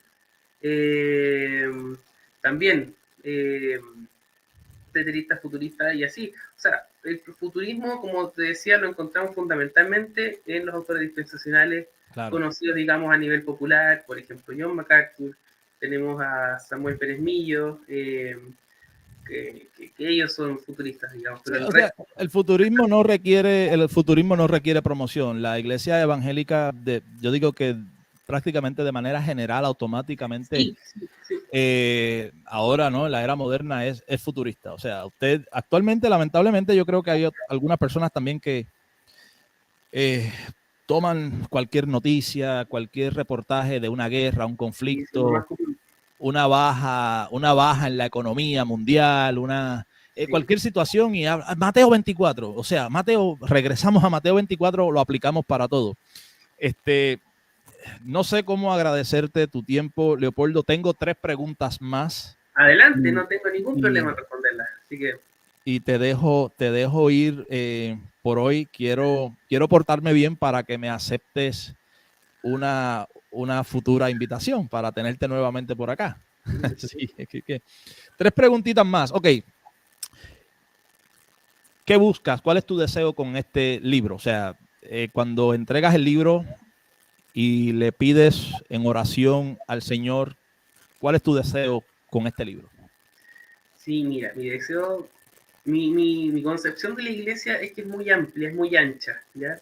La iglesia, bueno, que no quiero empezar a hablar mal, pero por lo menos mi idea de la iglesia es que es algo grande, algo amplio, un gran espectro, y que el Señor ha querido que sea así. O sea, no es algo que uno dice, bueno, pero ¿por qué hay tanto error doctrinal, hay tanta, digamos, desviación? Eh, yo soy calvinista y un calvinismo bien determinista. Yo creo que el Señor, nada de esto se le escapó. Si existen los hermanos dispensacionales, si son mayoría, bueno, el Señor sabe por qué lo hizo así, ¿cierto? Si el milenialismo, el postmilenialismo es minoritario, digamos, a nivel popular y se ve más, digamos, en los círculos académicos, bueno, el Señor quiso que sea así, ¿ya? Entonces este libro, digamos, yo creo que es primero un encuentro de ideas, ¿ya? Yo cuando escribí mi libro me esmeré en que la cantidad de páginas por postura fuera parecida. Hay algunos que directamente tienen muchos argumentos y hay que ponerle y se extienden un poco más. Hay otros que de verdad no hay por dónde seguir metiéndole en un versículo, en un capítulo, y bueno, ese queda un poquito más corto. O de repente un argumento que se desarrolla fácil en pocas ideas y ya seguir dándole por rellenar páginas no se fundamenta, pero en el fondo la idea es que todas las exposiciones tengan entre 3 y 5 páginas, ¿ya? Uh-huh. Tampoco critico, no digo, mira, el dispensacionalismo dice esto y se cae en esto, o tiene este problema, o presenta esta dificultad si la comparamos, ¿cierto? En ningún momento critico ninguna postura, ni siquiera la postura crítica, Uh-huh. ¿cierto? También la valido como si fuera, como si yo la creyera, ¿cierto? Yo cuando escribía como que me desdoblaba. Hay argumentos que ellos construían y siento que en algún punto faltaba una conexión y intentaba pensar cómo ellos construía, digamos, ese puente para completar esos argumentos en todas las posturas. Entonces, esto es una invitación. Hay hermanos, tengo un hermano muy querido que yo lo quiero muchísimo, que él es cristiano y él ve la Biblia a través de la postura crítica. Sigue autores críticos, sigue a Piñero, Sanders, un montón de autores más. Y él es un cristiano verdadero y yo lo amo en el Señor, ¿ya? También hay muchos hermanos dispensacionales que conocemos, yo creo que todos acá estamos escuchando, y es importante, digamos, encontrarnos, ¿ya? Encontrarnos, entendernos, eh, y no entrar en este juego de querer ganar, ¿cierto? De ganar. Es importante exhortar, y creo que es súper importante exhortar, pero primero conocernos, primero escuchar, y sin caricaturas, sin, digamos, ir con prejuicios por delante, sin una actitud negativa. Porque entendamos que somos la iglesia del Señor, ¿cierto? Tanto dispensacionales, tanto mileniales, presbiterianos, bautistas, anglicanos, ¿cierto? Somos la iglesia de Cristo, entonces tenemos que encontrarnos en amor, encontrarnos en entendimiento, eh, no atrincherarnos, no armar guerras entre nosotros, ¿cierto? Entonces, eso, para mí eso es, digamos, un tema muy importante y por eso mismo tratar de imprimir objetividad, ¿ya? De verdad tratar de exponer lo que cree el autor de tal postura para que el que lea se pueda encontrar con esa persona y pueda entenderla, tratar de explicar la lógica detrás, ¿ya? Eso es uno de los objetivos. Y el segundo objetivo, bueno, no sé si el primero o el segundo, pero uno de los objetivos también es naturalmente exponer esto y que, digamos, de un montón de bibliografía, de un montón de cosas que se han escrito sobre este texto, tratar de condensarlo, digamos, de comprimirlo en un puro volumen, ¿cierto? Ya. Mi idea era que el libro tuviera 200 páginas.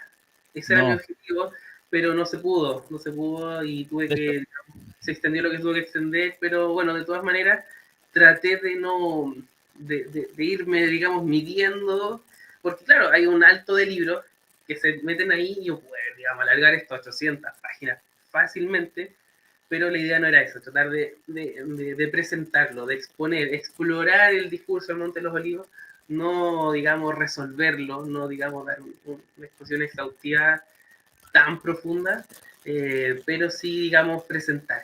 Estas alternativas están, digamos. Naturalmente está la bibliografía, se puede ir claro. ahondando, si te interesa tal bibliografía.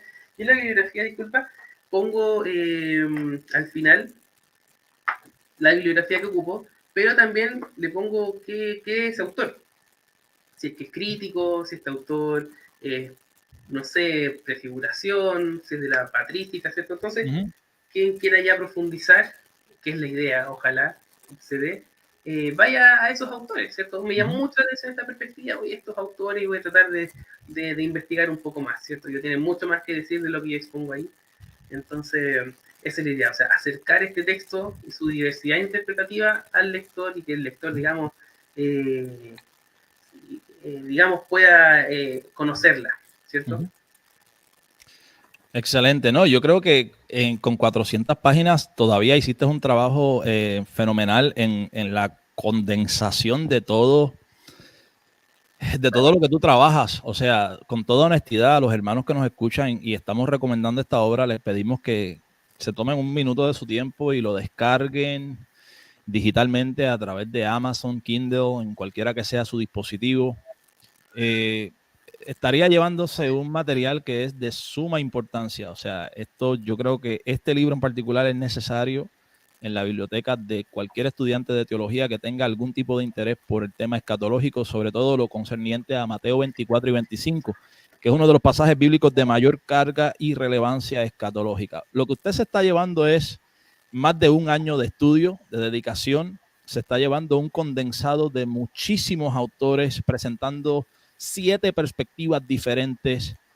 Una persona que ya hizo el trabajo por usted y que se lo está presentando servido, organizado, estructurado, siendo fiel a las citas, no interponiendo su perspectiva propia, no argumentando en contra, no refutando, sino presentando las diferentes perspectivas que se han dado con relación a este pasaje. Así que realmente no podemos ser un poquito más enfáticos con relación a la necesidad de que usted se lleve este ejemplar. Visite Amazon, busque la manera de conseguirlo.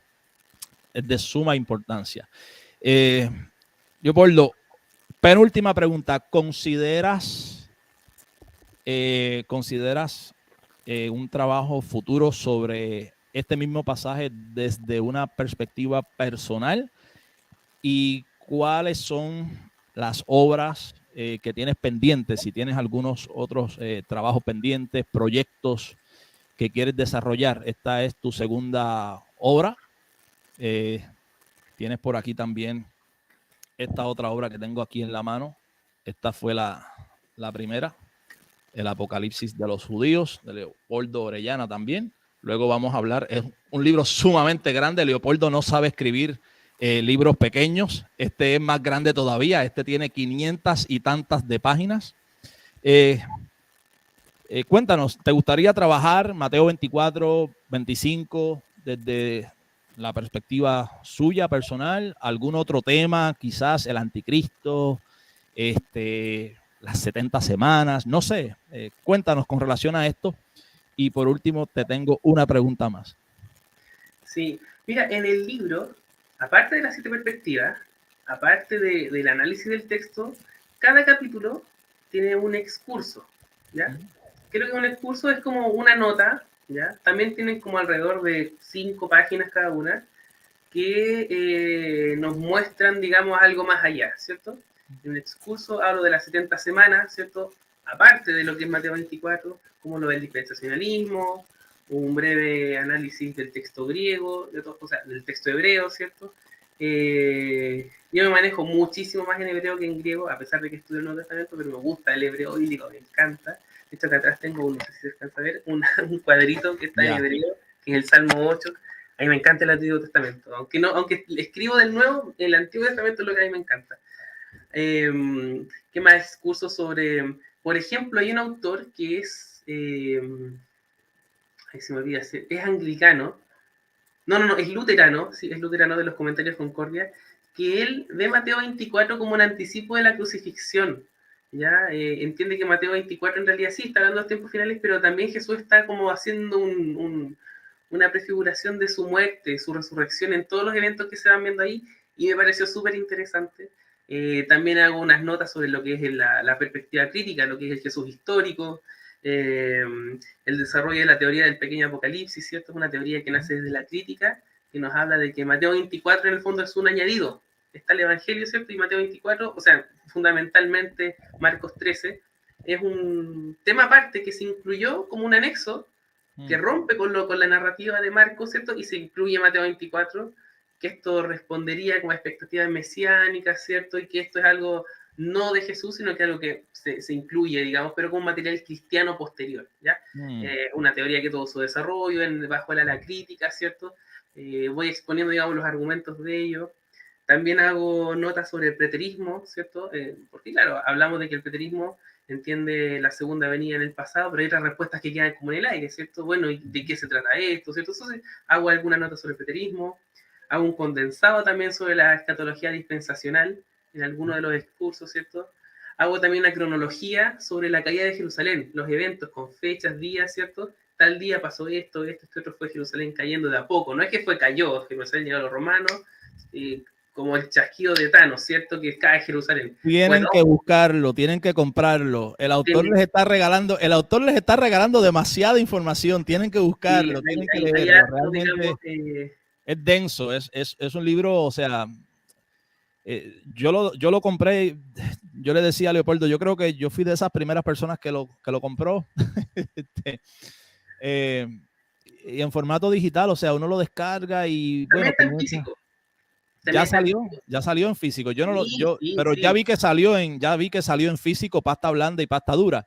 Sí. Cuando yo lo compro, no existía en pasta blanda todavía. O sea, salió los 2 días, claro. Yo subí los 3 formatos al mismo momento, pero Amazon me aprobó primero el digital y a los 2 días después salió disponible el físico. Se demoró 2 días. Así que... O sea, yo comienzo a hojearlo, ¿no? Como muchos lectores que inmediatamente van a lo que queremos buscar. Déjame ver qué escribió Leopoldo sobre esto, sobre lo otro. Ya luego voy tomando la temática de en realidad de qué trata el libro. Y luego me doy cuenta de que no es algo breve, es algo denso. O sea, son 400 páginas, tiene mucho contenido, tienen que buscarlo realmente. Es muy enriquecedor. Uno choca con posturas que jamás, o sea, sobre todo este tema de la patrística, tanta alegoría y de la manera que desarrollaban todas estas alegorías, ¿no? Muy interesante, prácticamente pero un asunto... animo totalmente a leer la postura alegórica. porque es hermosa, digamos, ellos se nota, Una digamos, poesía, es una poesía claro, prácticamente. exacto, es una poesía que te lleva a Cristo, que ellos buscan, digamos, y a pesar de que rompe totalmente con mi forma de entender la escritura, de interpretarla, porque yo soy bien, digamos, estructurado, digamos, pero aún así encuentro que es muy, muy enriquecedor y la idea es que leamos todo, o sea, no nos vayamos a nuestra, porque si va a comprar este libro, la idea es leer todas las perspectivas, ¿cierto? Porque si no, si uno es dispensacional, ¿cierto? Compra sus autores, o si es reformado, ya tiene sus autores, los conoce, ¿cierto? Y lee a sus autores, ¿cierto? La Claro. idea más que nada es leer a los otros, a los que yo no había conocido. Entonces, yo creo que ya está la invitación a leer a los demás, ¿cierto? A los que no conozco, para entender de que el Señor ha permitido que su iglesia tenga esta diversidad, Él ha querido que sea así. Ya. Tenemos que entendernos, tenemos que escucharnos, tenemos que amarnos, ¿cierto? Y, y creo que eso es súper importante. Claro, yo creo que nadie aquí interpreta la escritura de forma alegórica o no tiene mucho conocimiento de cómo los padres lo hacían, entonces es súper interesante que puedan, digamos, ver esa perspectiva también. Súper. Cómo ves el Ay, preterismo? disculpa, no te había respondido a las preguntas, po. Bueno, Las preguntas, como hiciste la pregunta sobre si es que tengo otro libro en carpeta, sí, o sea, yo estoy escribiendo sobre Mateo 24, ¿cierto? Y nos sí, fuimos a otro lado, nada que ver. Disculpa. ¿Qué tengo a continuación? Ahora estoy en un pequeño proyecto con mi esposa sobre Génesis 3:16. ¿Ya? Dice así, el hombre cae, la humanidad cae, ¿cierto? Y Génesis 3:16 dice, a la mujer dijo, multiplicaré en gran manera los dolores de tus preñeces, con dolor darás a luz a los hijos, ¿ya? Después dice, y tu deseo será para tu marido y él se enseñoreará de ti, ¿ya? Entonces, con mi esposa estamos desarrollando este trabajo. Es un trabajo que ella hizo en su seminario. Nosotros los dos estamos estudiando una maestría en teología en un seminario está en Florida, parece. aquí en Florida. Sí, se llama Tercer Milenio. Es un que dan clases online, ¿cierto? Y también presencial en la facultad. Yo ya estoy a punto, me falta solo un ramo para terminarlo. Mi esposa está partiendo ya Qué 5 ramos. bueno, qué bueno. Y claro, en un trabajo conversamos mucho de este texto, ¿cierto? Ella hizo su trabajo, digamos, para ese ramo y nos pareció muy interesante seguir desarrollándolo. Gracias, Entonces, Waldimir. muchas gracias. Waldimir ya está contento, acaba de adquirir. Bueno, Waldimir, te envidio. Waldimir también es un compatriota mío de allá de Puerto Rico, del pueblo de Yauco. Te envidio porque yo tengo solo el formato digital. Y yo soy de las personas que los compro digital porque no puedo esperar y luego tengo que comprarlo también en pasta blanda porque me gusta tener el libro, sentirlo, agarrarlo, marcarlo, manías de lector. Pero qué bueno, Waldimir, que te aproveche mucho. Yo lo tengo que lo imprimí y está anillado. Ni siquiera lo tengo el libro, todavía no me ha llegado. Aquí encargué varios. El autor no lo tiene, Waldimir, el autor no lo tiene todavía en pasta blanda, así que... Me va a llegar el lunes recién. Y eso que lo encargué hace como un mes. Porque claro, yo encargué muchos para venderlo en Chile. Bueno, el tema es que eso estamos desarrollando con mi esposa, pero es algo que ya está bastante avanzado, queremos, digamos, pulirlo y fundamentalmente un trabajo de ella.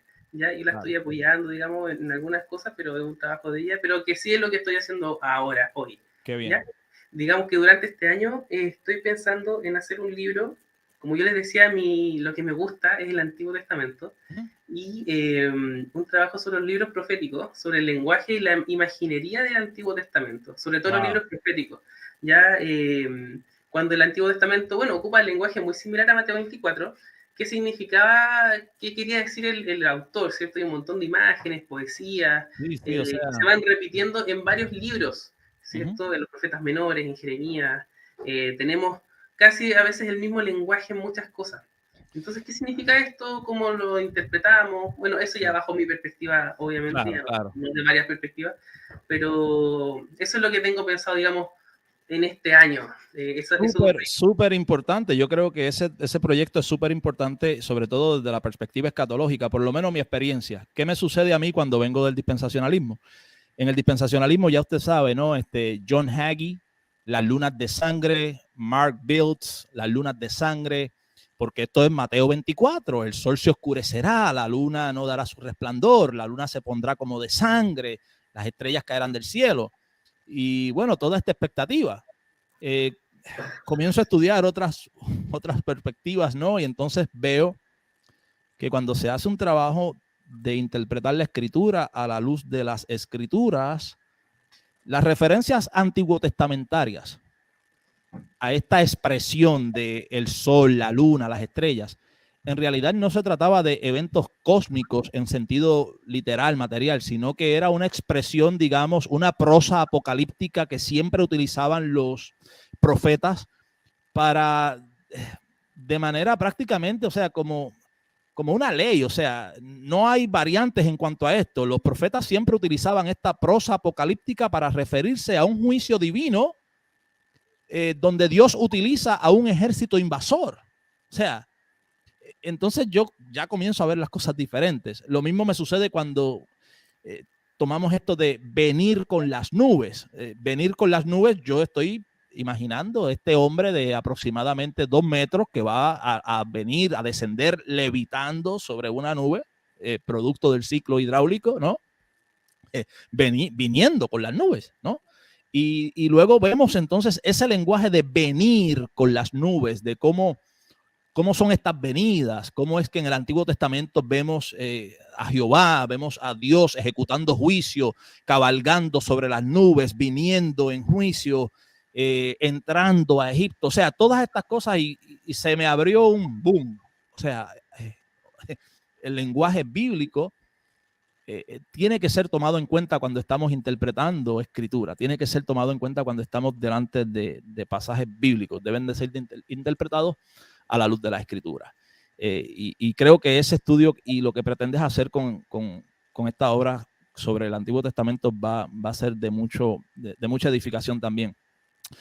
Última pregunta, Leopoldo, ¿cómo ves el preterismo en sentido general? En la actualidad, ¿está ganando terreno, no está ganando terreno? Y la escatología cristiana, ¿está más dividida, está menos dividida? Creo que ahora hay muchos recursos, hay una explosión de conocimiento, en parte bueno, en parte malo, pero yo soy de los que creo que el conocimiento vence la ignorancia de la misma manera que la luz sobrepasa las tinieblas, ¿no? Así que yo creo que lo importante es sacar la información y pues exponer la palabra. Ella no retorna atrás vacía, ella cumple el propósito por el cual es enviada. ¿Cómo lo ves tú? ¿Cuál es tu perspectiva? Y luego de esto, pues, vamos a darte un espacio para que te dirijas a la audiencia, ¿ok? A ver, creo que, claro, hay una migración, ¿cierto? Una migración natural en el cristianismo que se da muchas veces. Muchos llegamos, yo también, al igual que tú, a iglesias carismáticas, dispensacionales, ¿cierto? Después de la migración, muchas veces a las ideas reformadas, ¿cierto? Dentro de esas ideas reformadas está la escatología de una perspectiva más reformada, milenial, ¿cierto? Generalmente. Yo creo que no sé si gane terreno, porque si uno ve global, claro, los hermanos, el cristianismo, digamos, evangélico, llega fundamentalmente por el pentecostalismo, por esa área. Esos son los evangelizadores de la iglesia. Yo lo digo de la perspectiva reformada, yo soy reformado, soy presbiteriano, y es así, digamos, yo lo veo así y muchas veces así. En mi iglesia sí han llegado muchos, digamos, hermanos nuevos, pero que venían de una iglesia, digamos, apostólica profética, ya, llegaron a la nuestra. Entonces hay como una migración, esto es como un ciclo, ¿cierto? Llegan por ahí, pero terminan muchos, difícilmente un reformado se hace dispensacional, ya es algo que es muy raro, muy raro, yo nunca lo he visto por lo menos, pero sí al revés, ¿cierto? Entonces, claro, esto de que gana terreno, sí es en parte verdad, pero así como gana terreno en el fondo las ideas no dispensacionales, ellos ganan adeptos porque a sus iglesias se llega gente nueva, ¿cierto? Entonces yo lo veo como así, como una especie de ciclo. Y sí, es positivo, yo creo que está dentro de los planes del Señor, que claro, un hermano entre, digamos, con unas ideas y, bueno, yo creo que mis ideas son las reales, ¿cierto? Entonces, que vaya refinando, que vaya desarrollando su teología Yo creo que es súper importante que vaya ajustando sus expectativas escatológicas, también es importante. Y sobre todo si es que esto tiene el fin de glorificar al Señor, de amarle más, ¿cierto?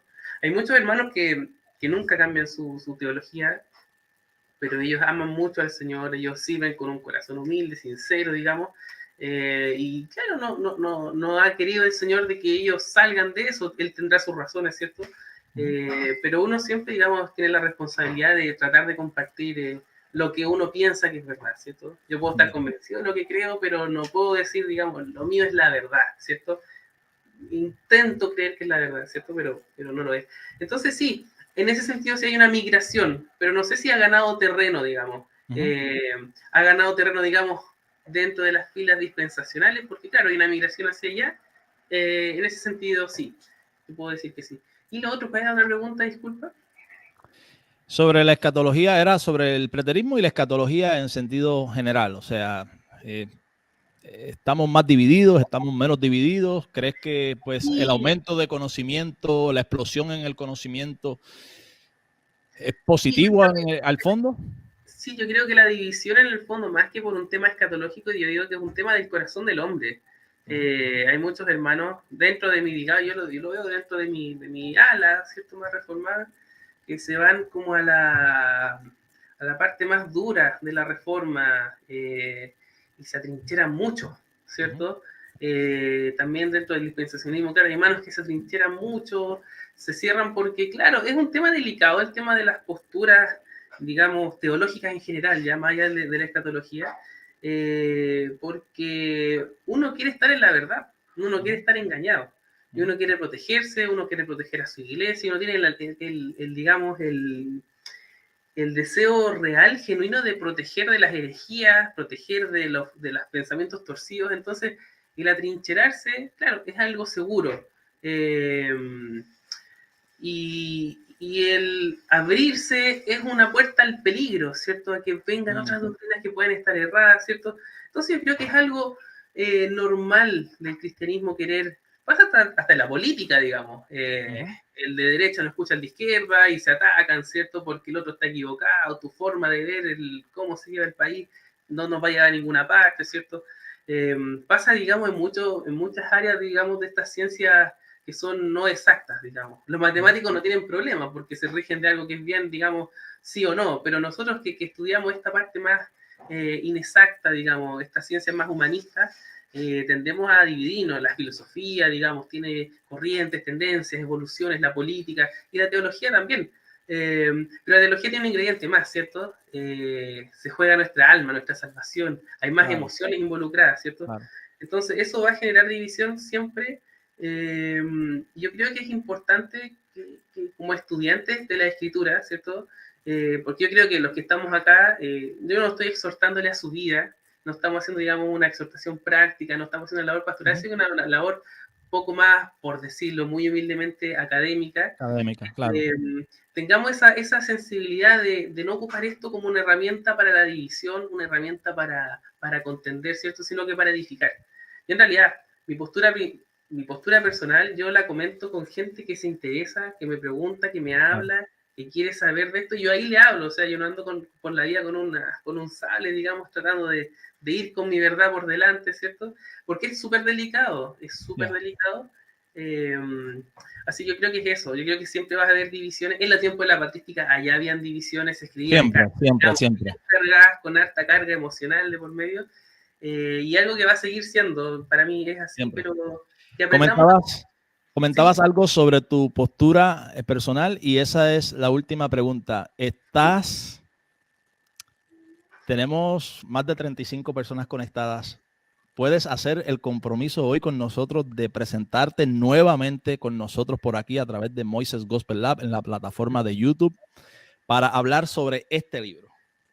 Este libro es también de Leopoldo Orellana, se llama El Apocalipsis de los Judíos, donde se presenta una perspectiva escatológica preterista total. El Apocalipsis de los Judíos, sumamente denso, amplio, yo lo tengo, lo había descargado en formato digital también, y luego en una de esas conversaciones así casuales con el hermano Leopoldo me dijo, dame tu dirección que te va a llegar un regalo. Y llego un día a la puerta y ahí tenía un paquete de Amazon. El hermano Leopoldo me había regalado el libro en formato de pasta blanda, físico. Así que nos gustaría tenerte por acá nuevamente, Leopoldo. Ha sido un gustazo. Realmente nos gustaría tenerte nuevamente por acá, hablándonos un poquito sobre este otro libro, el Apocalipsis de los Judíos. Ya entrar un poquito más en lo que es materia de escatología preterista per se, desde la perspectiva del autor. Así que si nos regalas ese compromiso sería sumamente bueno. Yo sé que hay muchas personas que lo van a disfrutar, y también sería interesante someter a Leopoldo a una batería de preguntas y respuestas. ¿Te atreves, Leopoldo? Sí, por supuesto, cuando guste yo estoy dispuesto para poder ayudar.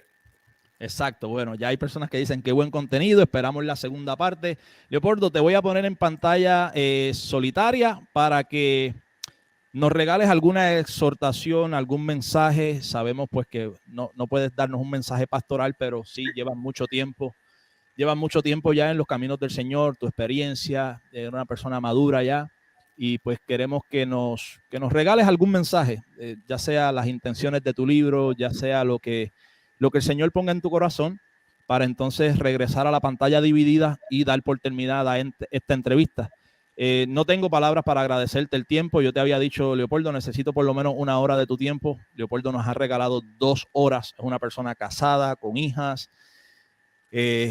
Un viernes por la tarde, ya en Chile es mucho más tarde. No tengo cómo agradecerte. Realmente que Dios te pague. Y yo estoy seguro que ha sido de mucha edificación.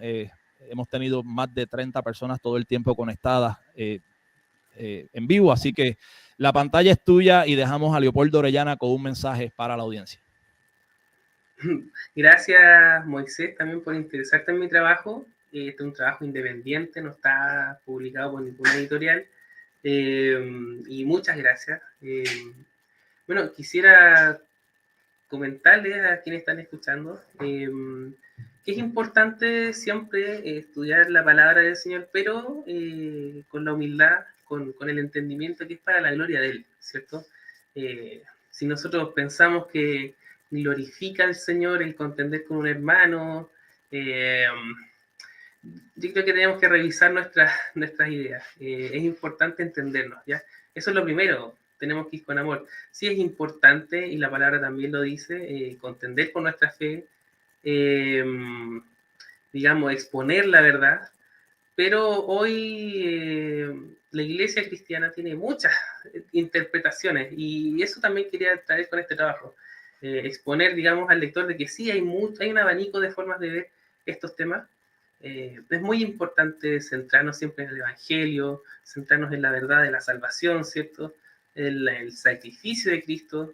Y creo que en eso no podría haber diferencias, ¿cierto? Por lo menos en lo central, en la verdad del Evangelio, ¿ya? Pero en estas cosas, que sí son súper importantes, sí tenemos que escucharnos porque existen, digamos, hay muchas diferencias. Entonces, es importante ir con amor, estudiar la escritura, ser, ¿cómo se llama? Estudiante de las escrituras, pero con una actitud reverente hacia el prójimo, hacia el que piensa diferente, por amor al Señor, ¿cierto? Así que eso es mi ánimo, que el estudio bíblico sea de edificación, sea de unión, sea de entendimiento y no de división, ¿cierto? Es lamentable ver hermanos que se pelean, que se dicen cosas, la gente de afuera, ¿cierto?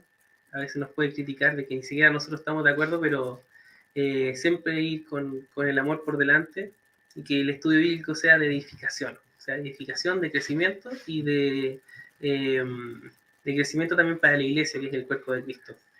Y eso, agradecer a Moisés, agradecer a los oyentes, ¿cierto?, de estar acá acompañándonos. Ha sido harto tiempo, casi 2 horas, harto tiempo. Para ustedes que están escuchando a alguien, yo estoy entretenido hablando y podría hablar de esto 2 horas más porque es un tema que me apasiona, me gusta mucho. Pero gracias. En algún momento lo dije, este libro no es para mi lucro, ¿cierto? Yo no gano con esto, es simplemente para compartir. Está disponible en varios formatos: pasta dura, pasta blanda, Kindle, ¿cierto? Todos los formatos que me permite Amazon hacerlo, para lo mismo, para que haya acercamiento, para que haya entendimiento de, digamos, de otras perspectivas, sin querer justificar ninguna, ¿cierto? Pongo todas estas perspectivas juntas, pero no es que sean igual de válidas, ¿cierto? Tenemos las perspectivas que son muy populares, tenemos a la crítica, la preterista, que claro, ya muchos ni siquiera la consideran como parte del cristianismo incluso, otras perspectivas que son más populares, otras que son más académicas. Entonces, acá la intención es simplemente exponerlas, no justificarlas, no validarlas, ¿cierto? A lo mejor un crítico se va a horrorizar de ver sus ideas junto a otros, ¿cierto? Que no consideran tan altos como él en lo que es el desarrollo académico. O un dispensacional a lo mejor se va a enojar, porque claro, sus ideas se comparten en el mismo cuerpo de otros, ¿cierto? Pero bueno, eso, lograr el entendimiento, exponer muchas perspectivas y que esto nos ayude, digamos, a tener esa visión un poco más alta desde nuestro círculo, nuestra iglesia local, nuestra denominación, entender de que la iglesia de Cristo es mucho más ancha de repente de lo que pensamos. Leopoldo, preguntan si tienes canal de YouTube o dónde consiguen tu contenido, tu material, plataformas, aparte de las obras que tienes, ¿no? El Apocalipsis de los Judíos y actualmente ahora el segundo libro que es Explorando el discurso del Monte de los Olivos, 7 perspectivas sobre Mateo 24 y 25, que es el que hemos estado presentando en esta noche. Yo no tengo canal de YouTube, mis redes sociales pueden buscarme, pero yo en realidad no publico casi nada en mi Facebook. Tengo un Instagram que tampoco casi no publico nada porque yo, o sea, es tiempo, ¿cierto? Tener un canal de YouTube. Es el hombre escribe, el hombre tiene que buscar su contenido.